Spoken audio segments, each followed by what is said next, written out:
nos idos de 1940, perguntei a mim mesmo: temos uma autoridade da qual não temos conhecimento, que não descobrimos, de que não estamos nos utilizando. Tivera, vez por outra, lampejos de autoridade espiritual. Como muitos outros, tropeçará nela e a exercitará sem saber o que estava fazendo. Ponderei: está o Espírito de Deus tentando mostrar-me algo? Foi então que comecei a estudar, a pensar, a me alimentar sempre nessa direção, e comecei a ver com mais e mais clareza.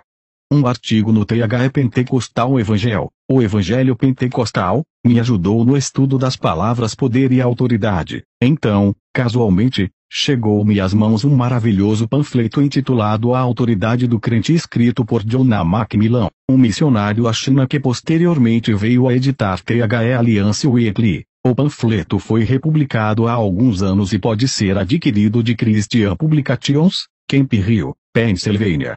Como resultado de meus estudos, cheguei à conclusão de que nós, como igreja, temos uma autoridade na terra da qual nunca tomamos plena consciência, a autoridade que não estamos usando. Alguns de nós mal têm tocado nas orlas dessa autoridade. Antes, porém, da volta de Jesus, haverá um grande grupo de crentes que se levantará com a autoridade que lhe pertence, saberão do que lhes cabe por direito e farão a obra que o Senhor pretendia que fizessem. Kenneth Hagin. Capítulo 1. As orações de Paulo. A autoridade do crente é revelada de forma mais ampla no livro de Efésios do que em qualquer outra epístola escrita às igrejas. Por ser este livro baseado em Efésios, seria bom que os primeiros 3 capítulos fossem lidos repetidas vezes. Você notará que há orações cheias da unção do Espírito no final do 1º e 3º capítulos. Entretanto, Paulo não fez essas orações apenas em intenção da igreja em Éfeso. Elas se aplicam a nós hoje tanto quanto àqueles crentes de Éfeso, por terem sido dadas pelo Espírito Santo. Efésios 1:16-20. 16. Não cesso de dar graças a Deus por vós, lembrando-me de vós nas minhas orações.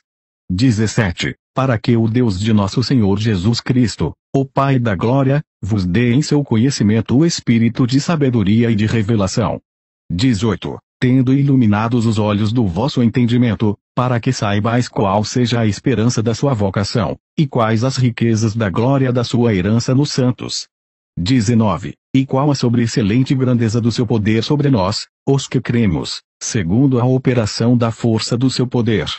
20. Que manifestou em Cristo, ressuscitando-o dos mortos, e pondo-o à sua direita nos céus. Efésios 3:14-19. 14. Por causa disto me ponho de joelhos perante o Pai de nosso Senhor Jesus Cristo. 15. Do qual toda a família nos céus e na terra toma o nome. 16. Para que, segundo as riquezas da sua glória, vos conceda que sejais corroborados com poder pelo seu Espírito no homem interior. 17. Para que Cristo habite pela fé nos vossos corações, a fim de, estando arraigados e fundados em amor. 18. Poderdes perfeitamente compreender, com todos os santos, qual seja a largura, e o comprimento, e a altura, e a profundidade. 19. E conhecer o amor de Cristo, que excede todo o entendimento, para que sejais cheios de toda a plenitude de Deus. O momento decisivo de minha vida chegou quando repeti essas orações para mim mesmo por mais de 1000 vezes. Comecei fazendo uma leitura em voz alta, a partir do 1º capítulo, usando o pronome eu todas as vezes em que Paulo disse vós, tornei-as bem pessoais. Por exemplo, lendo Efésios 3:14-17 eu dizia: por esta causa me ponho de joelhos diante do Pai de meu Senhor Jesus Cristo, de quem toma o nome toda a família, tanto no céu como na terra, para que segundo a riqueza da sua glória me conceda que seja fortalecido com poder, mediante o seu Espírito no homem interior, e assim habite Cristo no meu coração pela fé. Passei muito tempo fazendo essas 2 orações, ajoelhado no altar da última igreja que pastoreei no Texas. Deixava minha Bíblia aberta diante de mim nessas orações e as repetia silenciosamente, várias vezes por dia. Às vezes, falava à minha esposa que eu ia ao templo para orar e não queria ser incomodado, a não ser numa emergência. Algumas vezes permaneci em oração por 2 ou 3 dias seguidos. Fiquei nesse processo por mais ou menos 6 meses durante o inverno de 1947-48. Então recebi a primeira coisa pela qual orava. Eu pedia o Espírito de sabedoria e revelação, Efésios 1:17, e este começou a se manifestar. Comecei a enxergar coisas na Bíblia que nunca havia visto antes. Simplesmente começaram a se abrir para mim. Progredi mais no meu crescimento espiritual e no conhecimento da palavra naqueles 6 meses do que em 14 anos de ministério e em mais 16 anos como cristão. Essa foi uma das minhas maiores descobertas espirituais. Disse a minha esposa: o que é que eu ando pregando? Era tão ignorante a respeito da Bíblia que fico admirado pelo fato dos diáconos não me terem procurado para me chamarem a atenção. Temos que ter esse espírito de sabedoria e revelação de Cristo e de sua palavra, se quisermos crescer. Isso, entretanto, não nos será dado através de nosso intelecto, deve ser nos desvendado pelo Espírito Santo. Frequentemente, pessoas querem saber como orar pelos irmãos em Cristo. Se começarem fazendo essas orações registradas em Efésios, verão os resultados na vida daquelas pessoas. Sugiro que façam as mesmas orações em seu favor também. Anos atrás eu orava desta forma 2 vezes ao dia, de manhã e à tarde, em favor de um membro de minha família que necessitava desesperadamente de cura. Parecia, no entanto, que ele não podia alcançar o que a Bíblia ensina acerca da cura divina. Quando estava orando, incluí o nome desta pessoa nas orações, como havia feito anteriormente com o meu. Decorridos 10 dias ele me escreveu uma carta dizendo: estou começando a perceber certas coisas como nunca havia acontecido antes. No instante em que você começa a agir de acordo com a Bíblia, as coisas acontecem. Foi surpreendente a rapidez com que meus familiares se transformaram desde que comecei a orar por eles. De acordo com as Escrituras, já havia intercedido por eles durante anos, sem resultado algum. Efésios 6:12. Porque não temos que lutar contra a carne e o sangue, mas sim contra os principados, contra as potestades, contra os príncipes das trevas deste século, contra as hostes espirituais da maldade, nos lugares celestiais.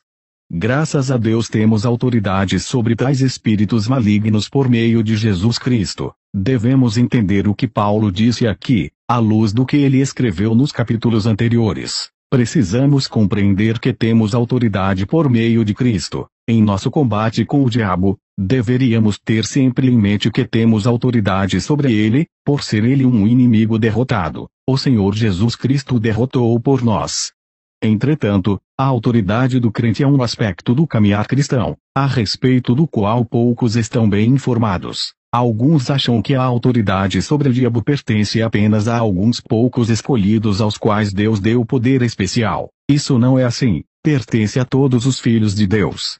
Recebemos esta autoridade quando nascemos de novo, quando nos tornamos novas criaturas em Cristo Jesus, herdamos o nome do Senhor Jesus Cristo e podemos usá-lo em oração contra o inimigo. Mas o diabo não quer que os cristãos sejam instruídos sobre a autoridade que o crente possui. Ele quer continuar a derrotar-nos sempre que o desejar.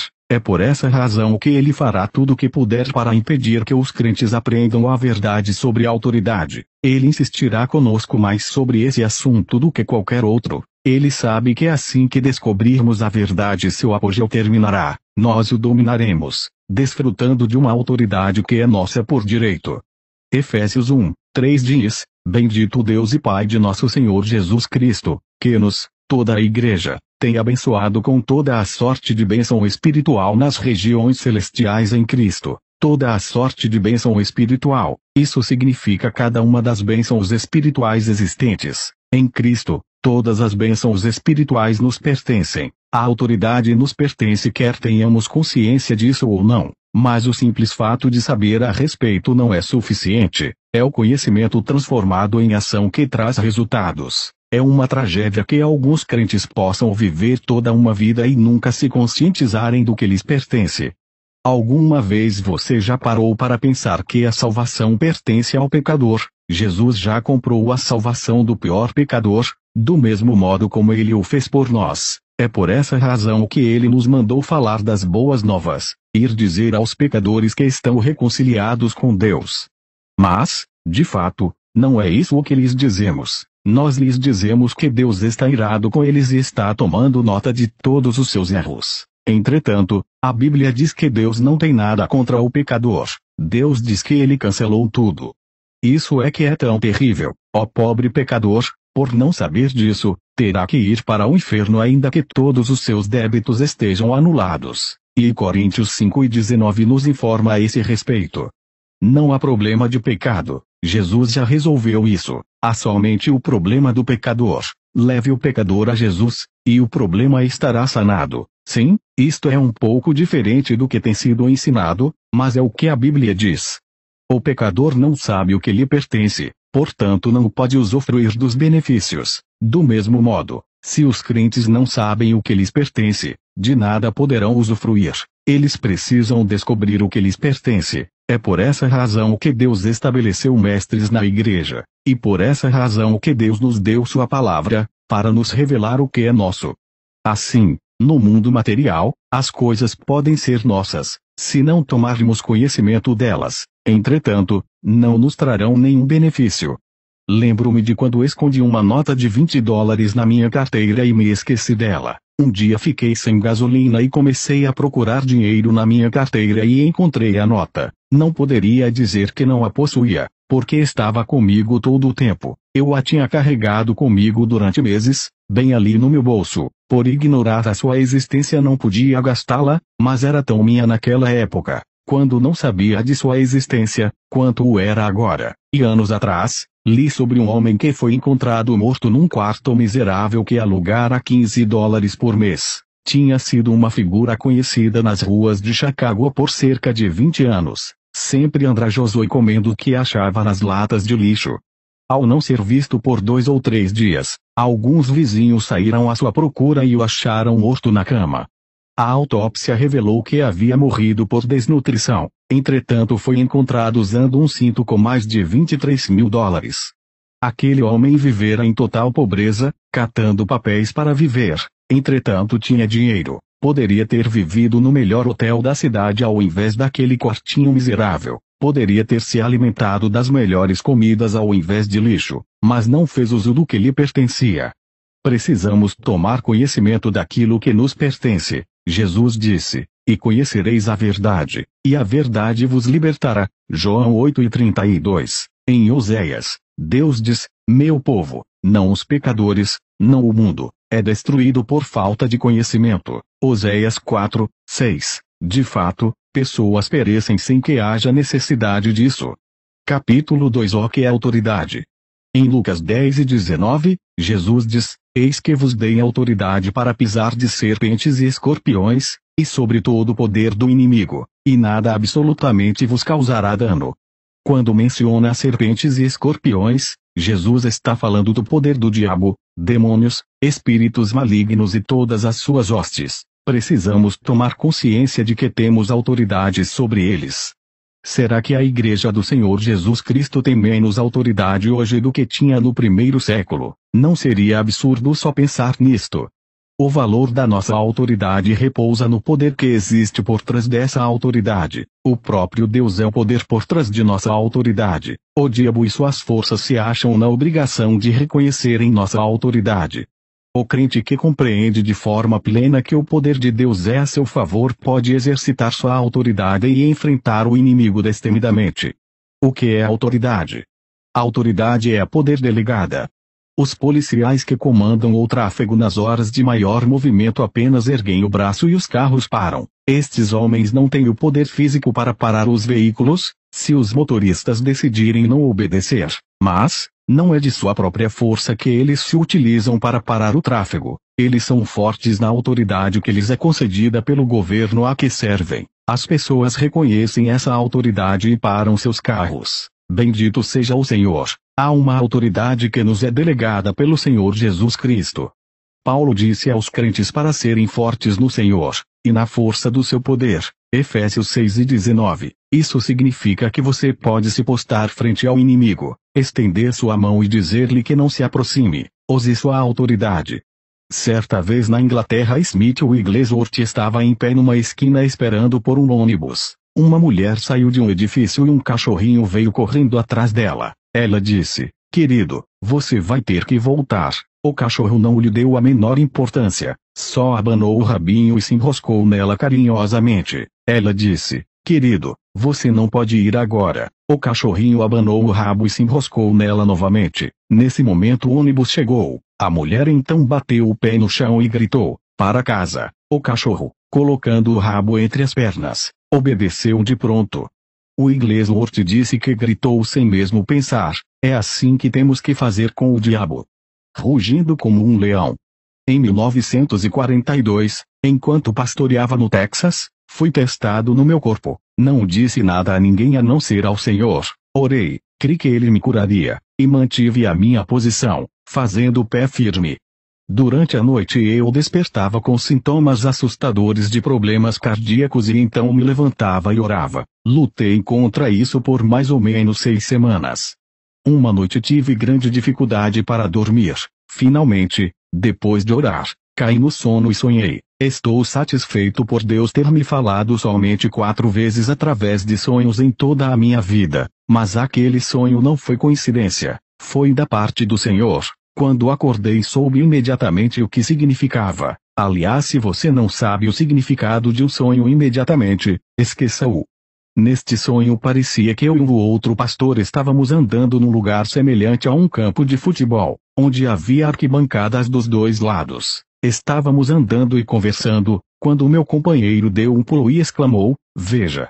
Virei-me e vi 2 leões ferozes rugindo. O homem e eu começamos a correr. Então parei e disse-lhe que estávamos longe demais das arquibancadas para lá chegarmos em segurança. Não poderíamos escapar daqueles leões. Parei então quase sem fôlego, virei-me, e fui ao encontro dos leões. Eles vieram em minha direção rugindo com suas presas à mostra. Eu, tremendo, disse a eles, resisto a vocês no nome de Jesus. No nome de Jesus vocês não podem me ferir. E ali fiquei firme. Eles correram em minha direção, mas como se fossem gatinhos, fungando em volta de meus calcanhares, e por fim saíram fazendo travessuras, ignorando a minha presença. Neste momento despertei, sabia exatamente o que Deus estava me dizendo. Veio-me a escritura em Pedro 5, sede sóbrios e vigilantes. O diabo, vosso adversário, anda em derredor, como leão que ruge procurando alguém para devorar. Resisti-lhe firmes na fé. Versos 8 e 9. A batalha física em que estava envolvido terminara ali. Instantaneamente os sintomas desapareceram e eu estava completamente bem. Fiquei firme, não me rendi, tinha vencido. Efésios 6 e 10 diz, finalmente, irmãos, sede fortalecidos no Senhor e na força do seu poder. Muitas pessoas leem esse verso e pensam que o Senhor está lhes dizendo para serem fortes por si mesmas. Mas a Escritura não diz uma palavra sequer a respeito de ser forte por si mesmo. Diz para ser forte no Senhor. Não sei se posso ou não conseguir isso, dizem. Certamente você pode. Não hesite. Seja forte no Senhor. Seja forte na força do seu poder, não na sua própria força ou poder. 1 João 4 diz, filhinhos, sois de Deus, e já os tendes vencido, porque maior é o que está em vós do que o que está no mundo. Aquele que está no mundo é Satanás, o Deus deste mundo e a cabeça dos principados, poderes e dominadores das trevas deste mundo. Mas o poder que está em você é maior do que o poder que está no mundo, porque o poder que sustenta nossa autoridade é maior do que aquele que sustenta a dos nossos inimigos. Profecia. O Espírito Santo diz, o poder sobre a terra investido no nome de Jesus Cristo e obtido por ele através de sua vitória sobre o inimigo pertence à Igreja. Portanto, exercite essa autoridade, pois ela lhe pertence aqui na terra, e assim, em vida, você reinará por Cristo Jesus. Capítulo 3. Assentados com Cristo. Mateus 28:18 diz, Jesus, aproximando-se, falou-lhes, dizendo, toda a autoridade me foi dada no céu e na terra. Quando Cristo subiu aos céus, transferiu sua autoridade à Igreja. Ele é a cabeça da Igreja e os crentes compõem o corpo. A autoridade de Cristo tem que ser perpetuada através do seu corpo que está sobre a terra. Através de todo o livro de Efésios e em outras passagens nas epístolas, Paulo usa o corpo humano para ilustrar o corpo de Cristo. Cristo está assentado à direita do Pai, o lugar de autoridade, e estamos assentados com ele. Se você tem noções de história, sabe que sentar-se ao lado direito do rei é sinal de autoridade. Morremos com Cristo e fomos ressuscitados com ele. Isso não é algo que será feito por Deus no futuro. Ele já o fez. A maior obra de Deus. Efésios 1:18-23. 18. Tendo iluminados os olhos do vosso entendimento, para que saibais qual seja a esperança da sua vocação, e quais as riquezas da glória da sua herança nos santos. 19. E qual a sobreexcelente grandeza do seu poder sobre nós, os que cremos, segundo a operação da força do seu poder. 20. Que manifestou em Cristo, ressuscitando-o dos mortos, e pondo-o à sua direita nos céus. 21. Acima de todo o principado, e poder, e potestade, e domínio, e de todo o nome que se nomeia, não só neste século, mas também no vindouro. 22. E sujeitou todas as coisas a seus pés, e sobre todas as coisas o constituiu como cabeça da igreja. 23. Que é o seu corpo, a plenitude daquele que cumpre tudo em todos. Observe especialmente o versículo 19, e qual a sobreexcelente grandeza do seu poder sobre nós, os que cremos, segundo a operação da força do seu poder. Em outras palavras, houve um tal transbordamento do poder de Deus, ao ressuscitar Cristo dentre os mortos, que esta foi de fato a obra mais poderosa de Deus até então registrada. Satanás e suas hostes se opuseram à ressurreição, sendo, entretanto, confundidos e derrotados por nosso Senhor Jesus Cristo, que se levantou dentre os mortos, subiu ao céu e agora está assentado à mão direita do Pai, acima de todos eles. Lembremo-nos de Colossenses 2:15, e, despojando os principados e as potestades, publicamente os expôs ao desprezo, triunfando sobre eles na cruz, na sua morte, sepultamento e ressurreição. Estes são os mesmos poderes demoníacos com os quais temos de lidar, mas, graças a Deus, Jesus os derrotou. Outras traduções dizem, reduziu-os a nada ou paralisou-os. Nos tempos antigos, os reis vitoriosos, trazendo consigo os cativos, desfilavam mostrando-os publicamente. Jesus fez isso com o diabo, expondo-o diante dos três mundos, céu, inferno e terra. Depois de o derrotar, Deus nos deu esse relato nas Escrituras de modo que nós aqui neste mundo soubêssemos o que acontecera. Deus quer que tenhamos conhecimento do que aconteceu na morte, sepultamento, ressurreição e tomada de posição de Jesus no trono. Deus quer que saibamos o lugar que ele deu a Cristo acima de todo o principado, e potestade, e poder, e domínio, e de todo nome que se possa referir. Efésios 1:21. A fonte de nossa autoridade.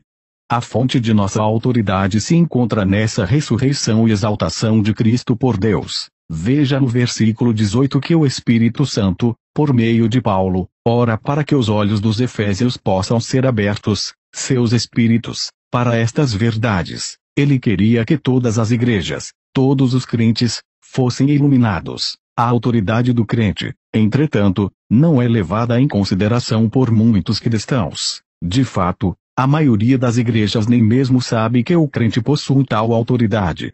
Você nunca vai entender a autoridade do crente apenas pelo intelecto. É necessário que haja revelação espiritual. Você deve crer nela pela fé. Efésios 2:1-7. 1. E vos vivificou, estando vós mortos em ofensas e pecados. 2. Em que noutro tempo andastes segundo o curso deste mundo, segundo o príncipe das potestades do ar, do espírito que agora opera nos filhos da desobediência. 3. Entre os quais todos nós também antes andávamos nos desejos da nossa carne, fazendo a vontade da carne e dos pensamentos, e éramos por natureza filhos da ira, como os outros homens.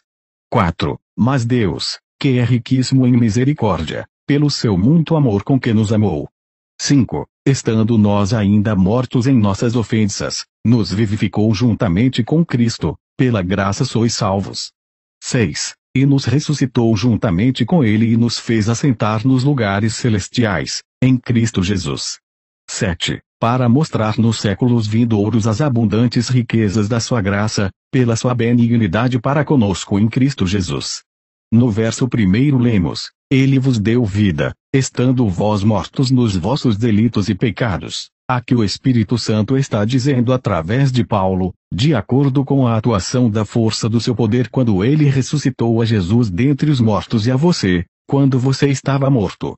Veja, o mesmo verbo em Efésios 1:20 que expressa a revivificação de Cristo dentre os mortos, expressa a revivificação de seu povo em Efésios 2:1. Em outras palavras, o ato de Deus que levantou a Cristo dentre os mortos também levantou o seu corpo, na mente de Deus. Quando Jesus ressuscitou, nós também fomos ressuscitados dentre os mortos.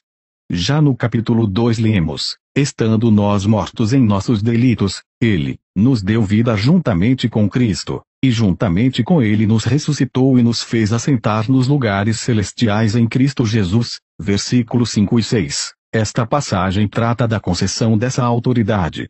Note que a cabeça, Cristo, e o corpo, a igreja, foram ressuscitados juntos. Além disso, esta autoridade não foi conferida somente à cabeça, mas também ao corpo, pois a cabeça e o corpo são, quando se pensa numa pessoa, pensa-se na cabeça e no corpo como um todo. Até onde é do meu conhecimento, as igrejas creem que fomos ressuscitados juntamente com Cristo, porque não creem que nos cabe o direito de nos assentar juntamente com Ele. Se parte desse verso é verdade, por que não todo o verso? Se nós como uma igreja obtivermos a revelação de que somos Cristo, nos ergueremos e faremos as obras de Cristo. Até agora, as estamos fazendo somente de modo limitado. Quando percebermos que a autoridade que pertence a Cristo também pertence aos membros individuais do corpo de Cristo e está à disposição de todos nós, nossas vidas serão revolucionadas. E Coríntios 12, 14,27. 12. Porque, assim como o corpo é um, e tem muitos membros, e todos os membros, sendo muitos, constituem um só corpo, assim também com respeito a Cristo, somos Cristo, ele é chamado o corpo, que é a igreja, Cristo. 13. Pois, em um só Espírito, todos nós fomos batizados em um corpo, quer judeus, quer gregos, quer escravos, quer livres, e a todos nós foi dado beber de um só Espírito. 14. Porque também o corpo não é um só membro, mas muitos. 27. Ora, vós sois corpo de Cristo, e, individualmente, membros desse corpo. Louvado seja o nome do Senhor, somos o corpo de Cristo. E Coríntios 6 e 14, 15. 14. Não vos prendais a um jugo desigual com os infiéis, porque, que sociedade tem a justiça com a injustiça, e que comunhão tem a luz com as trevas. 15. E que concórdia há entre Cristo e Belial, ou que parte tem o fiel como o infiel? O crente é chamado de justiça e o incrédulo é chamado de iniquidade. O crente é chamado de luz e o incrédulo, trevas. O crente é chamado de Cristo e o incrédulo, Belial. Assentados com Cristo. 1 Coríntios 6 e 17 diz, mas aquele que se une ao Senhor é um espírito com ele. Somos um com Cristo, somos Cristo. Estamos sentados à destra da majestade nas alturas. Todas as coisas foram postas debaixo de nossos pés. Nosso problema é que temos pregado uma religião de cruz sendo que precisamos pregar uma religião de trono. Quero dizer com isso que muitos pensam que o que deles se espera é que permaneçam na cruz. Alguns receberam o batismo com o Espírito Santo, voltaram para a cruz e aí têm permanecido desde então. Cantamos, junto à cruz, junto à cruz. Sim, precisamos vir até a cruz para a nossa salvação, mas não temos que permanecer lá. Prossigamos para o Pentecostes, a ascensão e o trono. Na verdade, a cruz é um lugar de derrota, ao passo que a ressurreição é um lugar de triunfo. Quando se prega a cruz, está se pregando morte e deixa-se o povo na morte. Morremos, sim, mas ressuscitamos com Cristo. Estamos assentados com Ele. Essa é a nossa posição atual. Estamos assentados com Cristo no lugar de autoridade, nos lugares celestiais. Muitos crentes ignoram completamente a autoridade daquele que crê. De fato, eles não creem que tenhamos alguma autoridade. Creem que mal podem contar com a salvação e que têm que passar por esta vida sendo dominados pelo diabo, enquanto habitam na rua dos inválidos. Exaltam desta forma mais ao diabo do que a Deus. Precisamos ser libertos da escravidão da morte e andarmos em novidade de vida. Não estamos na cruz. Morremos com Cristo, mas fomos ressuscitados juntamente com Ele. Glória a Deus. Aprenda como ocupar seu lugar de autoridade. A destra do trono de Deus é o centro do poder do universo inteiro. O exercício do poder do trono foi entregue ao Senhor ressuscitado. Sabemos que Cristo, com seu corpo físico ressuscitado, está lá em plena posse de seus direitos, aguardando o tempo do Pai, quando seus inimigos serão postos sob os seus pés. Hebreus 1:13 diz: Ora, a qual dos anjos jamais disse: Assenta-te à minha direita, até que eu ponha os teus inimigos por estrado dos teus pés. A elevação do povo de Cristo com ele nas alturas claramente aponta para o fato de que estamos sentados com ele, compartilhando não somente de seu trono mas também de sua autoridade. Essa autoridade nos pertence. Não me admiro de Paulo ter dito, escrevendo aos Romanos, se pela ofensa espiritual, de um, e por meio de um só, reinou a morte, muito mais os que recebem a abundância da graça e o dom da justiça, reinarão em vida por meio de um só, a saber, Jesus Cristo. Romanos 5:17. Algumas versões dizem, reinarão como reis em vida. Será que só vamos reinar quando chegarmos ao céu? Não, vamos reinar como reis em vida através de Jesus Cristo. Isto é autoridade, não é mesmo? Não importa o que dissesse o rei, seria lei, ele era a autoridade máxima. Compartilhamos da autoridade que o trono de Cristo representa. Alguns têm exercido um pouco mais de autoridade sobre os poderes do ar que outros, porque têm um pouco mais de compreensão espiritual, mas Deus quer que todos nós tenhamos essa mesma compreensão espiritual. Mantendo o equilíbrio. O Espírito Santo pediu ao Pai por meio de Paulo que todos pudéssemos ter sabedoria, entendimento e autoridade sobre os poderes demoníacos e os problemas que criam através de sua constante manipulação das mentes dos homens. Parece ser a coisa mais difícil do mundo a igreja manter-se equilibrada. Você pode tomar qualquer assunto, inclusive a autoridade do crente, e esgotá-lo ao ponto máximo e, então, prejuízo e falta de benção é o que se terá. Nos Estados Unidos, um homem cujo apelido era Pai Divino tinha sido salvo e cheio com o Espírito Santo. Esta fora uma experiência autêntica em sua vida. Então começou a estudar estas mesmas escrituras que temos estudado. Ele raciocinou, se estamos em Cristo, então eu sou Cristo. Cristo é Deus, então eu sou Deus. Ele fundou uma seita que se tornou muito popular. O povo lhe prestava adoração. É fácil cair nas valas laterais da estrada, a vala do excesso, do entusiasmo descomedido e do fanatismo. Caminhemos pelo meio da estrada e mantenhamos o equilíbrio. John Alexander Dowie, um escocês que recebeu uma revelação sobre cura divina, enquanto exercia seu ministério no final do século passado na Austrália, atravessou o oceano por muitas vezes durante sua vida. Ele enfrentou muitas tempestades, mas todas as vezes fazia o mesmo que Jesus, repreendia a tempestade e ela sempre cessava. Não deveríamos ficar admirados com isso, porque Jesus disse, aquele que crê em mim, fará também as obras que eu faço, e outras maiores fará, porque eu vou para junto do Pai. João 14:12. Alguém perguntará o que serão maiores obras. Bem, vamos realizar primeiro as obras que Jesus fez e só então pensemos nas obras maiores. Jesus não disse que apenas uns poucos escolhidos fariam essas obras. Ele disse que aqueles que creem nele as fariam. À medida que estudarmos o que a palavra de Deus ensina e educarmos nosso espírito acerca da autoridade do crente, creio, seremos habilitados a andar nesta grande verdade mais e mais. Capítulo 4. Desfazendo o poder do diabo. Vemos em Efésios 6:12 que, a nossa luta não é contra o sangue e a carne, e sim, contra os principados e potestades, contra os dominadores deste mundo tenebroso, contra as forças espirituais do mal nas regiões celestes. A palavra de Deus nos ensina que estes espíritos maus são anjos caídos que foram destronados pelo Senhor Jesus Cristo. Nosso contato com esses demônios deveria ser com a consciência de que Jesus os derrotou, os destruiu e os reduziu a nada, Colossenses 2:15, e agora que Jesus os destronou, podemos reinar sobre eles. A traição de Adão. Originalmente, Deus fez a terra e sua plenitude dando a Adão o domínio sobre todas as obras de suas mãos. Em outras palavras, Adão era o Deus deste mundo. Adão cometeu alta traição e se vendeu a Satanás. Este, através de Adão, tornou-se o Deus deste mundo. Adão não tinha o direito moral de cometer traição, mas tinha o direito legal de fazê-lo.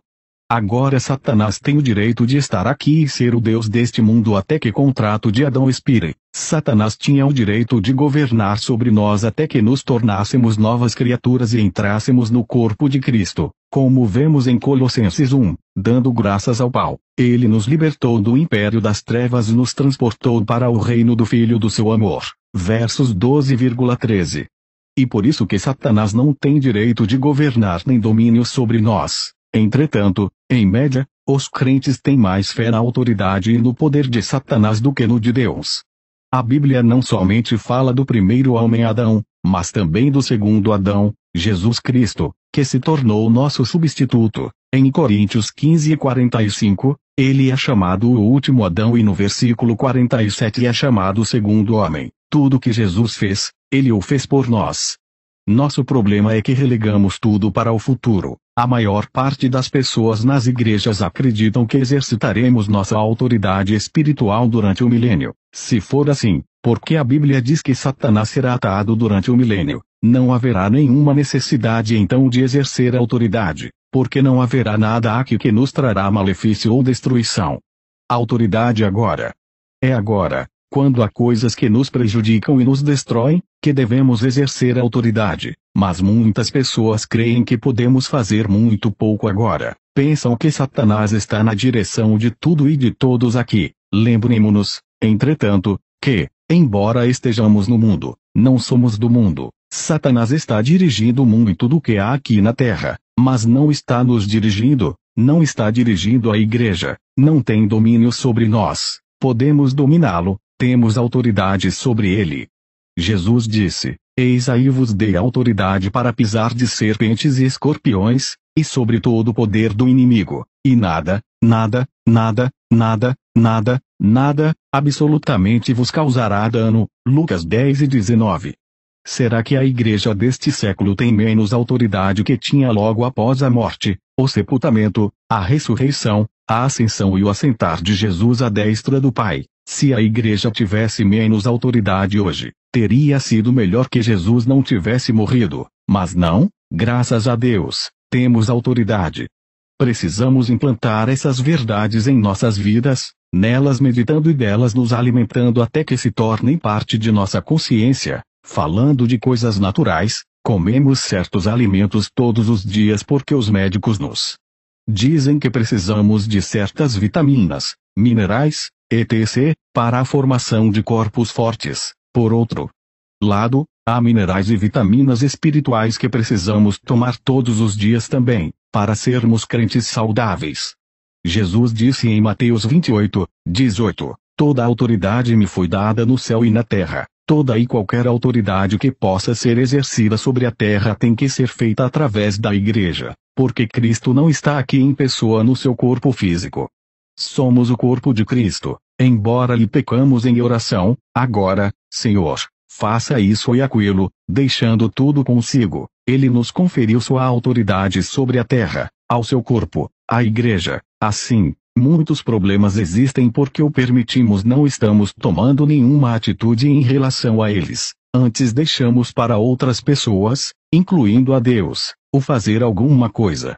Isso ficou claro para mim anos atrás quando estudava sobre o assunto. Minha mente não a entendia bem, mas eu a compreendia em meu espírito. Comecei a entender a autoridade que temos. Enquanto orava pela salvação de meu irmão mais velho, ouvi o Senhor me desafiando em meu espírito. Ele disse: faça você mesmo alguma coisa com relação a isso. Vinha orando pela salvação de meu irmão havia anos. Ele era o que costumamos chamar de a ovelha negra da família. Apesar de minhas orações, parecia que estava piorando ao invés de melhorar.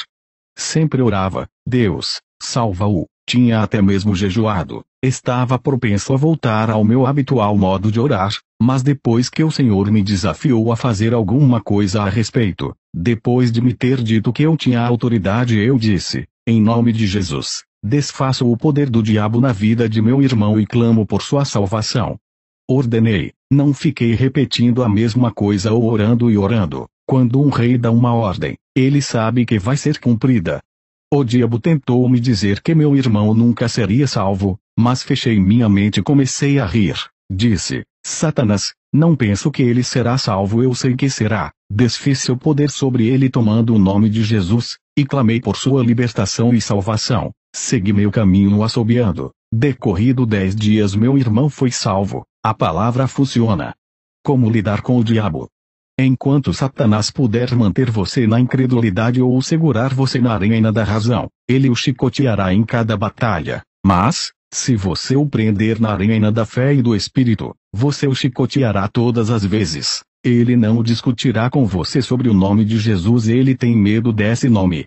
Descobri que o modo mais eficaz de se orar é aquele pelo qual você requer os seus direitos. É assim que eu oro, exijo meus direitos. Pedro na Porta Formosa não orou pelo aleijado, ele ordenou que este fosse curado. Atos 3, 6. Você não está exigindo de Deus quando cobra seus direitos, está fazendo ao diabo. Jesus fez essa afirmação em João 14, e tudo quanto pedirdes em meu nome, isso farei. Se me pedirdes alguma coisa em meu nome, eu farei. Versos 13,14. Aqui ele não está se referindo à oração. A palavra grega aqui é exigência, não pedido.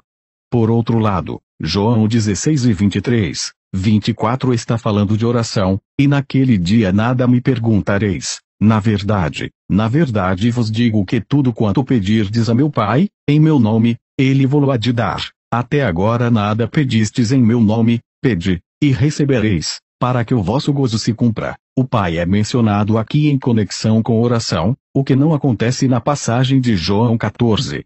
De fato o texto grego diz, tudo que você exigir como seus direitos e privilégios você precisa saber quais são seus direitos. Há muitos anos, quando pastoreava uma pequena igreja no Texas, uma mulher trouxe sua irmã com uma doença mental grave, para que orássemos por ela, porque havia tentado matar a si própria e a outros. Tinha sido colocada numa cela por 2 anos. Entretanto, sua saúde tinha piorado e os médicos lhe recomendaram um período de licença em casa, pois não mais a consideravam perigosa. Quando sua irmã me apresentou como pregador, textos bíblicos começaram a sair, sem parar, da boca daquela mulher. Ela pensava que havia cometido o pecado que não tem perdão. O Senhor me disse que ficasse diante dela e dissesse, sai, espírito imundo, no nome de Jesus. Foi o que fiz, mas nada aconteceu. Ela simplesmente ficou sentada, parecendo uma estátua. Sabia que tinha dito a palavra de fé. Não temos que ficar o dia todo ordenando aos demônios que saiam. Eles vão fazê-lo no momento em que você lhes ordene que o façam. Quando você reconhece sua autoridade, tem que sair mais cedo ou mais tarde. 2 dias após, disseram-me que a mulher estava tendo um violento ataque, semelhante ao que tivera quando perdeu a consciência pela primeira vez. Essas notícias não me perturbaram. Lemos na Bíblia que em casos como esses, quando Jesus repreendia o diabo, as pessoas caíam e o diabo as torturava. Sabia que o diabo estava só machucando aquela mulher antes de deixá-la para sempre. Sabia que ela não ficaria mais possessa, o que realmente ocorreu. Os médicos a consideraram normal e a mandaram de alta para casa. 20 anos mais tarde ela estava feliz e saudável, ensinando uma classe de escola dominical e trabalhando no comércio. O papel da fé na autoridade. A fé está envolvida no exercício da autoridade espiritual. Sim, há vezes em que os espíritos malignos saem imediatamente, mas se isso não acontece quando se fala a palavra de fé, não se perturbe. Firmo minha fé no que a palavra diz. A fé de algumas pessoas não se baseia na Bíblia, mas numa manifestação. Operam a fé exterior no campo dos sentidos. Se obtém certas manifestações, acham que o diabo se foi, mas ele não se vai só pelo fato de se ter uma manifestação. Ele ainda está lá, e é preciso que se saiba disso e se exercite a autoridade. Quando as circunstâncias não mudam imediatamente, algumas pessoas ficam desanimadas e se voltam para o natural, começam a fazer comentários incrédulos e derrotam-se a si mesmos, dão ao diabo domínio sobre eles. Como Smith Wigglesworth costumava dizer, não sou movido pelo que vejo, não sou movido pelo que sinto, sou movido pelo que creio. Portanto, fique firme em sua posição. Antes de receber o batismo no Espírito Santo, eu era um jovem pastor batista. Foi durante a Grande Depressão Econômica dos anos 30 e ainda tinha minha mãe e meu irmão menor para sustentar. A precária pensão de minha mãe pagava as necessidades básicas, impostos e a previdência social. Eu ajudava na alimentação. Tinha só um terno e mais uma calça. Durante aqueles dias de depressão havia muito roubo e alguém roubou minhas calças. Foram roubadas numa segunda-feira e eu tinha que pregar na quinta. Na terça-feira orei quando voltava do trabalho. Senhor, tudo que me restou são estas calças velhas e não posso pregar com elas. São calças velhas de trabalho. Disse ao Senhor que até quinta-feira esperava ver minhas calças que tinham sido roubadas de volta no mesmo lugar onde estavam antes. Orei pedindo que a pessoa que as tivesse roubado se sentisse tão infeliz que se visse obrigada a trazê-las de volta. Veja, é um espírito mau que faz com que uma pessoa roube. Estava lidando com aquele espírito e não com a pessoa, porque temos autoridade sobre espíritos. Ordenei ao espírito que interrompesse sua ação. Quando voltei para casa na quinta de tarde, sabia que as calças estariam lá, e realmente estavam. Portanto, podemos e devemos nos levantar contra o diabo. Capítulo 5. Exercitando autoridade. A porta para o exercício da autoridade tem seu pivô em duas frases que Paulo orou em Efésios, fazendo sentar à sua direita nos lugares celestiais, Efésios 1:20, e, juntamente com ele nos ressuscitou, Efésios 2:6. Medite nessas duas orações, aprenda a fazer delas sua oração, alimente-se com as verdades nelas contidas até que se tornem uma parte de sua consciência interior. Então elas dominarão sua vida, mas não tente aceitá-las racionalmente, tem que obter a revelação delas em seu espírito. Note que não somente está escrito assentado à direita do Pai, acima de todos os poderes da esfera de Satanás, mas que estamos lá também, porque Deus ressuscitou-nos juntamente. Não somente fomos assentados, mas observe onde estamos assentados, acima de todo o principado, e potestade, e poder, e domínio. Efésios 1:21.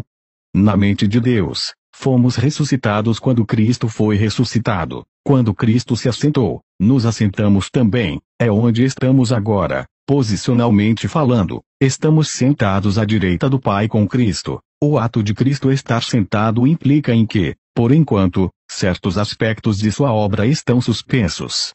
Toda a autoridade que foi dada a Cristo pertence a nós, por meio dele, e podemos exercitá-la. Nós o ajudamos realizando sua obra na face da terra, e um aspecto de sua obra que a palavra de Deus nos fala que façamos é derrotar o diabo. De fato, Cristo não pôde fazer sua obra na terra sem nós.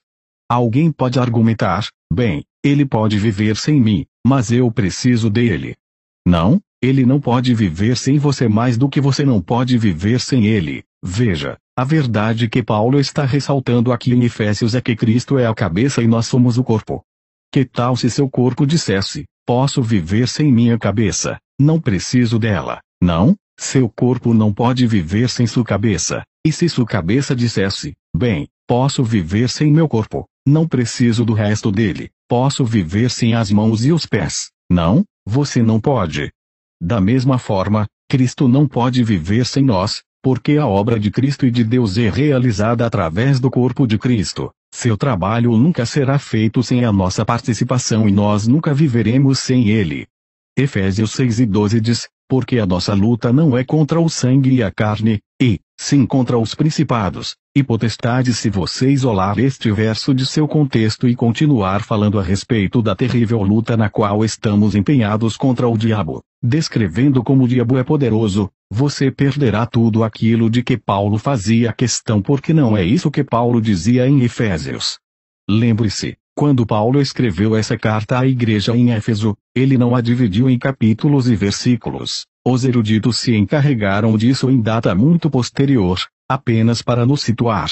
Você pode causar grande prejuízo, às vezes, isolando um verso de seu capítulo, tirando-o de seu contexto, fazendo com que signifique algo que realmente não quer significar. O Espírito Santo através de Paulo já disse no capítulo 2 que estamos assentados acima desses poderes com os quais temos que lidar. Não somente está escrito assentado à direita do Pai, muito acima desses poderes, mas estamos lá também, porque Deus nos fez assentar juntamente com Cristo. Portanto, em nossa batalha contra o inimigo e suas forças, precisamos ter em mente que estamos acima deles e que temos autoridade sobre eles. A palavra nos diz que, porque Jesus as conquistou, somos conquistadores também. Sua vitória também pertence a nós, mas temos que levá-la a efeito. O demônio com o qual Jesus se recusou a lidar. Em 1952, o Senhor Jesus Cristo me apareceu numa visão e falou comigo por mais ou menos 1h30 sobre o diabo, demônios e possessão demoníaca. No final daquela visão, um espírito maligno que parecia um macaquinho ou um duende correu entre mim e Jesus, espalhando alguma coisa parecida com fumaça ou nuvem escura. Então este demônio começou a pular, gritando com uma voz estridente: "Aqui, aqui, aqui, aqui, aqui, aqui." Eu não podia ver a Jesus, nem entender o que ele dizia. Durante todo o tempo dessa experiência, Jesus estava me ensinando alguma coisa, e se prestar atenção você encontrará resposta aqui para muitas coisas que o têm perturbado. Não podia compreender por que Jesus permitia ao demônio fazer tanta algazarra. Fiquei imaginando a razão por que Jesus não repreendeu o demônio para que eu pudesse ouvir o que ele falava. Esperei algum tempo, mas Jesus não tomou nenhuma atitude com relação ao demônio. Jesus ainda estava falando, mas eu não podia entender uma palavra sequer do que dizia e eu precisava ouvir, porque ele dava instruções referentes ao diabo, demônios e como exercer autoridade. Pensei comigo mesmo: será que o Senhor não sabe que não estou ouvindo o que ele queria que eu ouvisse? Preciso ouvir isto. Estou perdendo. Quase entrei em pânico. Fiquei tão desesperado que gritei: no nome de Jesus, espírito tolo, te ordeno que pares. No mesmo instante que disse isso, o demôniozinho caiu no chão como um saco de feijão e a nuvem negra desapareceu. O demônio ficou ali no chão tremendo, choramingando e gemendo como um cachorrinho acossado. Nem olhava para mim. Não somente cales a boca, mas saias daqui em nome de Jesus, ordenei. Ele foi embora correndo. O Senhor sabia exatamente o que estava em minha mente. Eu estava pensando: por que ele não fez nada? Por que permitiu isso? Jesus me olhou e disse: se você não tivesse tomado uma atitude a respeito, eu não poderia também. Ao ouvir isto tomei um verdadeiro choque e fiquei pasmo. Responde: Senhor, acho que não ouvi direito. O que o Senhor disse é que não o faria, não foi? Ele respondeu: não, se você não tivesse tomado nenhuma atitude, eu também não poderia. Repeti tudo por 4 vezes. Ele era enfático ao dizer: não, não disse que não faria, disse que não poderia. Disse: ora, querido Senhor, é impossível aceitar isso. Nunca ouvi nem preguei nada assim na minha vida. Disse ao Senhor que não me importava quantas vezes ouvira em visões, ele teria que me provar o que dizia com pelo menos 3 escrituras do Novo Testamento, porque não estamos vivendo debaixo da velha aliança, estamos vivendo sob a nova. Jesus sorriu suavemente dizendo que me daria 4. Então eu disse: já li todo o Novo Testamento 150 vezes e muitos trechos dele mais do que isso. Se isso está lá é novidade para mim. Lidando com o diabo. Jesus respondeu: filho, há muita coisa lá que você não sabe. Ele continuou: em nenhuma só vez no Novo Testamento a igreja foi convocada a pedir que Deus o Pai, ou Jesus, fizesse qualquer coisa contra o diabo. De fato, pedir isto é desperdício de tempo. O crente é conclamado a fazer alguma coisa com referência ao diabo. A razão disso é porque você tem a autoridade para fazê-lo. A igreja não tem que orar a Deus, o Pai, acerca do diabo. A igreja tem que exercitar a autoridade que lhe pertence. O Novo Testamento fala aos crentes que façam eles mesmos algo a respeito do diabo. O menor membro do corpo de Cristo tem tanta autoridade, tanto poder sobre o diabo como qualquer outro, sendo que, a menos que os crentes façam alguma coisa no tocante ao diabo, em muitas áreas nada será feito. Cremos que certas pessoas têm poder, não? Jesus disse que o menor membro do corpo de Cristo tem tanto poder sobre o diabo como qualquer outro, e quando começamos a crer nisso, é aí que estamos começando a realizar o trabalho. Jesus continuou: fiz tudo o que tinha que fazer a respeito do diabo, até que o anjo desça do céu, tome a corrente e amarre-o no fundo do abismo profundo. Veja Apocalipse 20, 1-3. Isso foi um choque para mim. Agora, ele disse: aqui estão as 4 referências que provam isso. A primeira de todas, quando ressuscitei dentre os mortos, disse: toda a autoridade me é dada no céu e na terra. Mateus 28, 18. Mas, Imediatamente deleguei minha autoridade sobre a terra à igreja, e somente posso operar através da igreja, pois sou a cabeça da igreja. Sua cabeça não pode exercitar qualquer autoridade, seja onde for, a não ser através de seu corpo. A segunda referência que Jesus me deu encontra-se em Marcos 16 e 15 e 18, e disse-lhes: Ide por todo o mundo, pregai o evangelho a toda a criatura, quem crer e for batizado será salvo, mas quem não crer será condenado, e estes sinais seguirão aos que crerem, em meu nome expulsarão os demônios, falarão novas línguas, pegarão nas serpentes, e, se beberem alguma coisa mortífera, não lhes fará dano algum, e porão as mãos sobre os enfermos, e se curarão. Ele disse: o primeiro sinal que seguirá a qualquer crente, não qualquer pastor, ou evangelista é que expulsarão os demônios. Isso significa que em meu nome exercerão autoridade sobre o diabo, porque eu deleguei à igreja a minha autoridade sobre o diabo. Lembre-se, Colossenses 1:13 diz: aquele que nos libertou do império das trevas e nos transportou para o reino do Filho do seu amor.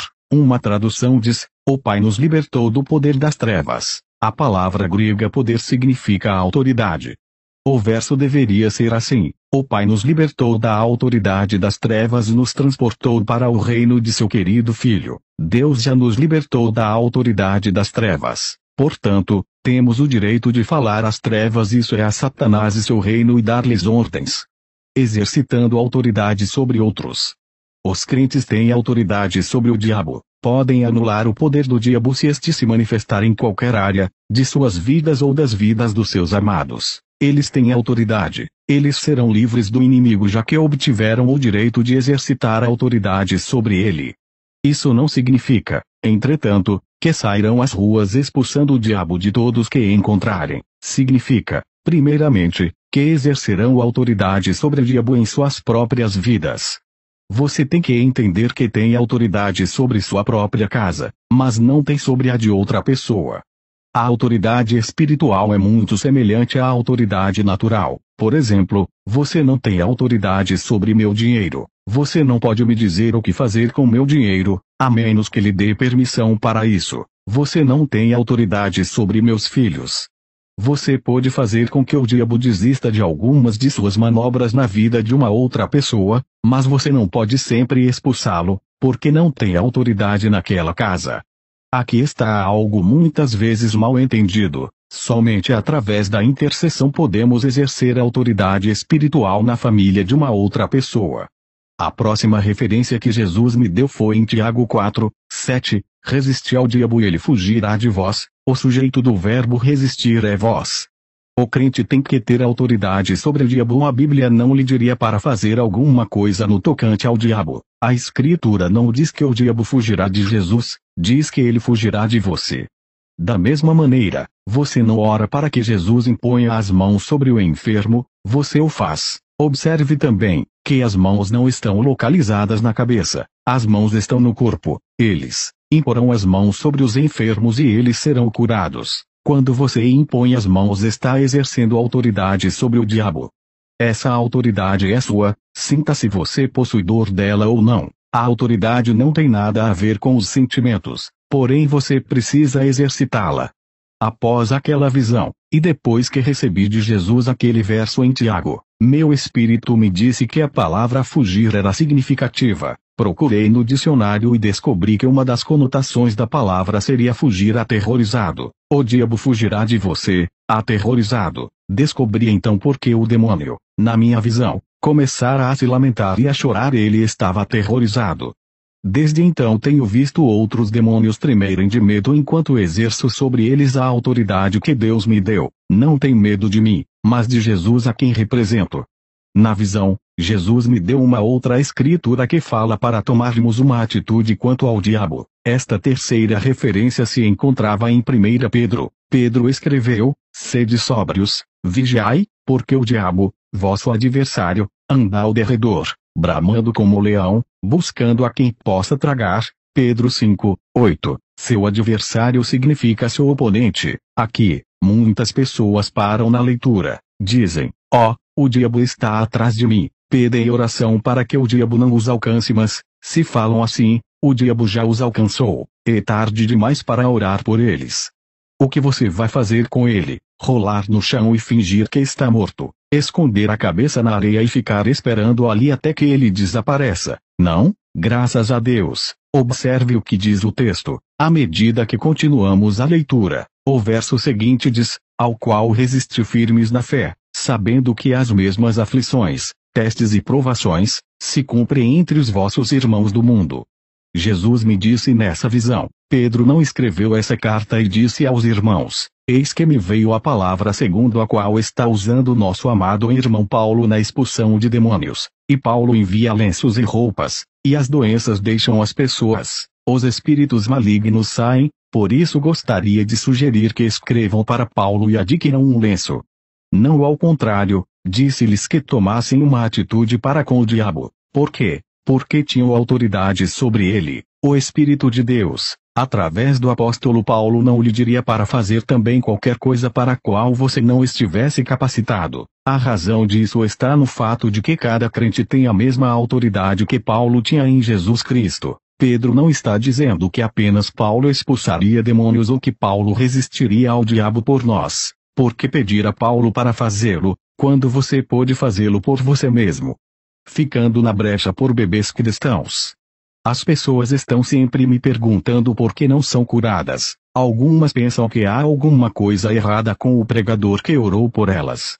Explico-lhes que quando foram salvas eram como bebês e Deus permitiu que outros orassem por eles e os carregassem na fé. Mas depois de algum tempo, Deus espera que esse nenê cresça, ande e comece a fazer as coisas por si mesmo. Deus põe o bebê no chão e diz que ande. Muitos, porém, não o fazem. Há um grande número de pessoas que ainda querem continuar como bebês e pedem a uma outra pessoa que ore por elas todo o tempo.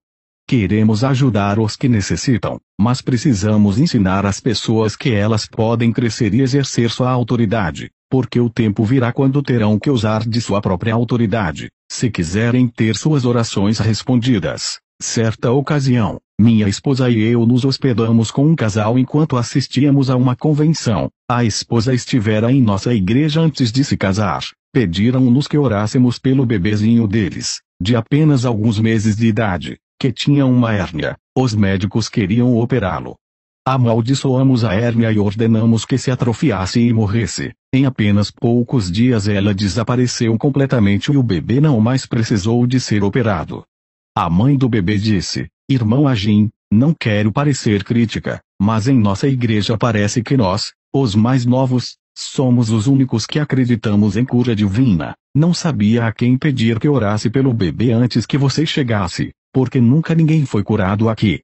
Devíamos ficar mais fortes, à medida que fôssemos ficando mais velhos, mas em geral não é o que ocorre. Na igreja dela, assim como em muitas outras, a maioria das pessoas foram salvas quando eram mais jovens e, naquela época, Deus permitia que outros orassem por elas. Entretanto, devido à falta de instrução apropriada, permaneceram no estágio infantil do desenvolvimento cristão. Dizem, éramos curados logo quando nos tornamos crentes, mas agora isto não acontece mais. O fato de não exercitar sua própria fé ou não fazer suas próprias orações, sempre dependendo das orações de alguém, faria tanto sentido quanto você nunca ter suas próprias roupas, sempre dependendo das roupas de outra pessoa para vestir. O que acontece às pessoas que nunca tentam exercitar nenhum tipo de fé pessoal, mas sempre descansam na fé de outras pessoas? Acabamos de ler que, o diabo, vosso adversário, anda ao derredor, bramando como leão, buscando a quem possa devorar. Mas o crente pode fazer alguma coisa a respeito. Jesus, Tiago e Pedro nos falam para fazer algo com relação ao diabo. Paulo disse em Efésios 4:27, não deis lugar ao diabo. Esta foi a quarta escritura que recebi de Jesus. Ele explicou, isso significa que você não deve dar nenhum lugar ao diabo em sua vida. Ele não tem poder para ocupar nenhum lugar, a menos que você lhe dê permissão. Você teria que ter autoridade sobre ele ou isso não seria verdade. Autoridade sobre a terra. Jesus acrescentou, aqui estão suas 4 testemunhas. Eu sou a primeira, Tiago é a segunda, Pedro a terceira e Paulo, a quarta. Isso estabelece o fato de que o crente tem autoridade sobre a terra, pois eu deleguei a você, na terra, minha autoridade sobre o diabo. Se você não fizer alguma coisa, nada será feito. É por essa razão que muitas vezes nada é feito. Agora você pode entender o porquê de muitos acontecimentos. Nós permitimos que aconteçam, desconhecendo nossa autoridade e desconhecendo o que poderíamos fazer, não fizemos nada e de fato permitimos que o diabo continuasse fazendo tudo o que quisesse.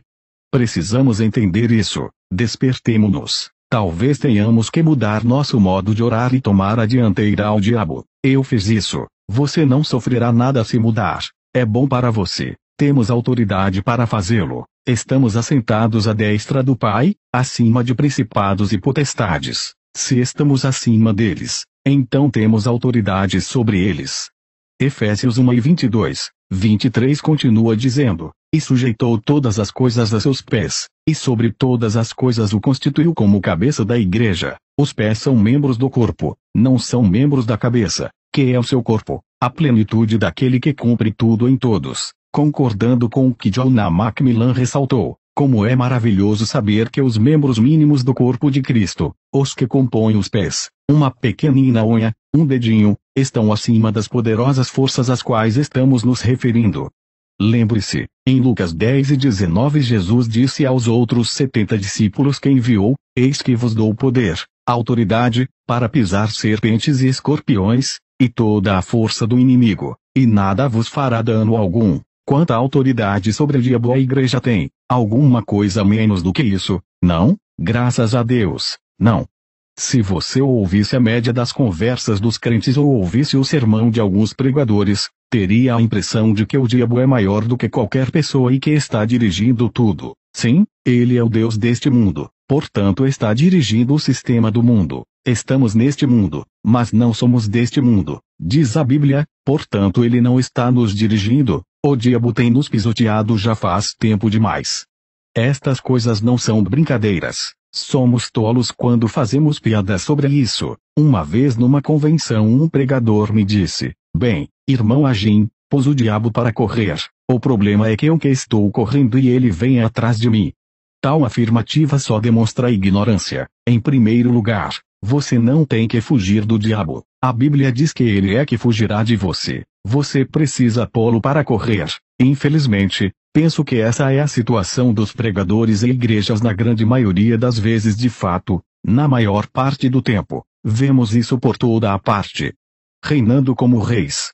Vejamos de novo em Romanos 5:17, porque, se pela ofensa de um só, a morte reinou por esse, muito mais os que recebem a abundância da graça, e do dom da justiça, reinarão em vida por um só Jesus Cristo. A versão ampliada diz que reinaremos como reis em vida através do único, Jesus Cristo, o Messias, ungido. O plano de Deus para nós é que governemos e reinemos em vida como reis. Governar e reinar sobre as circunstâncias, pobreza, enfermidade e tudo aquilo que possa constituir obstáculo para nós. Reinamos porque temos autoridade. Reinamos por Jesus Cristo. Na outra vida, não, nesta vida. Ao cantarmos ou dizermos alguma coisa, estejamos seguros de que estamos afinados com a palavra de Deus. Algumas pessoas cantam: aqui vou peregrinando, como um mendigo, no frio e no calor. Ou o precioso Jesus, não se esqueça de mim. Todo tipo de incredulidade.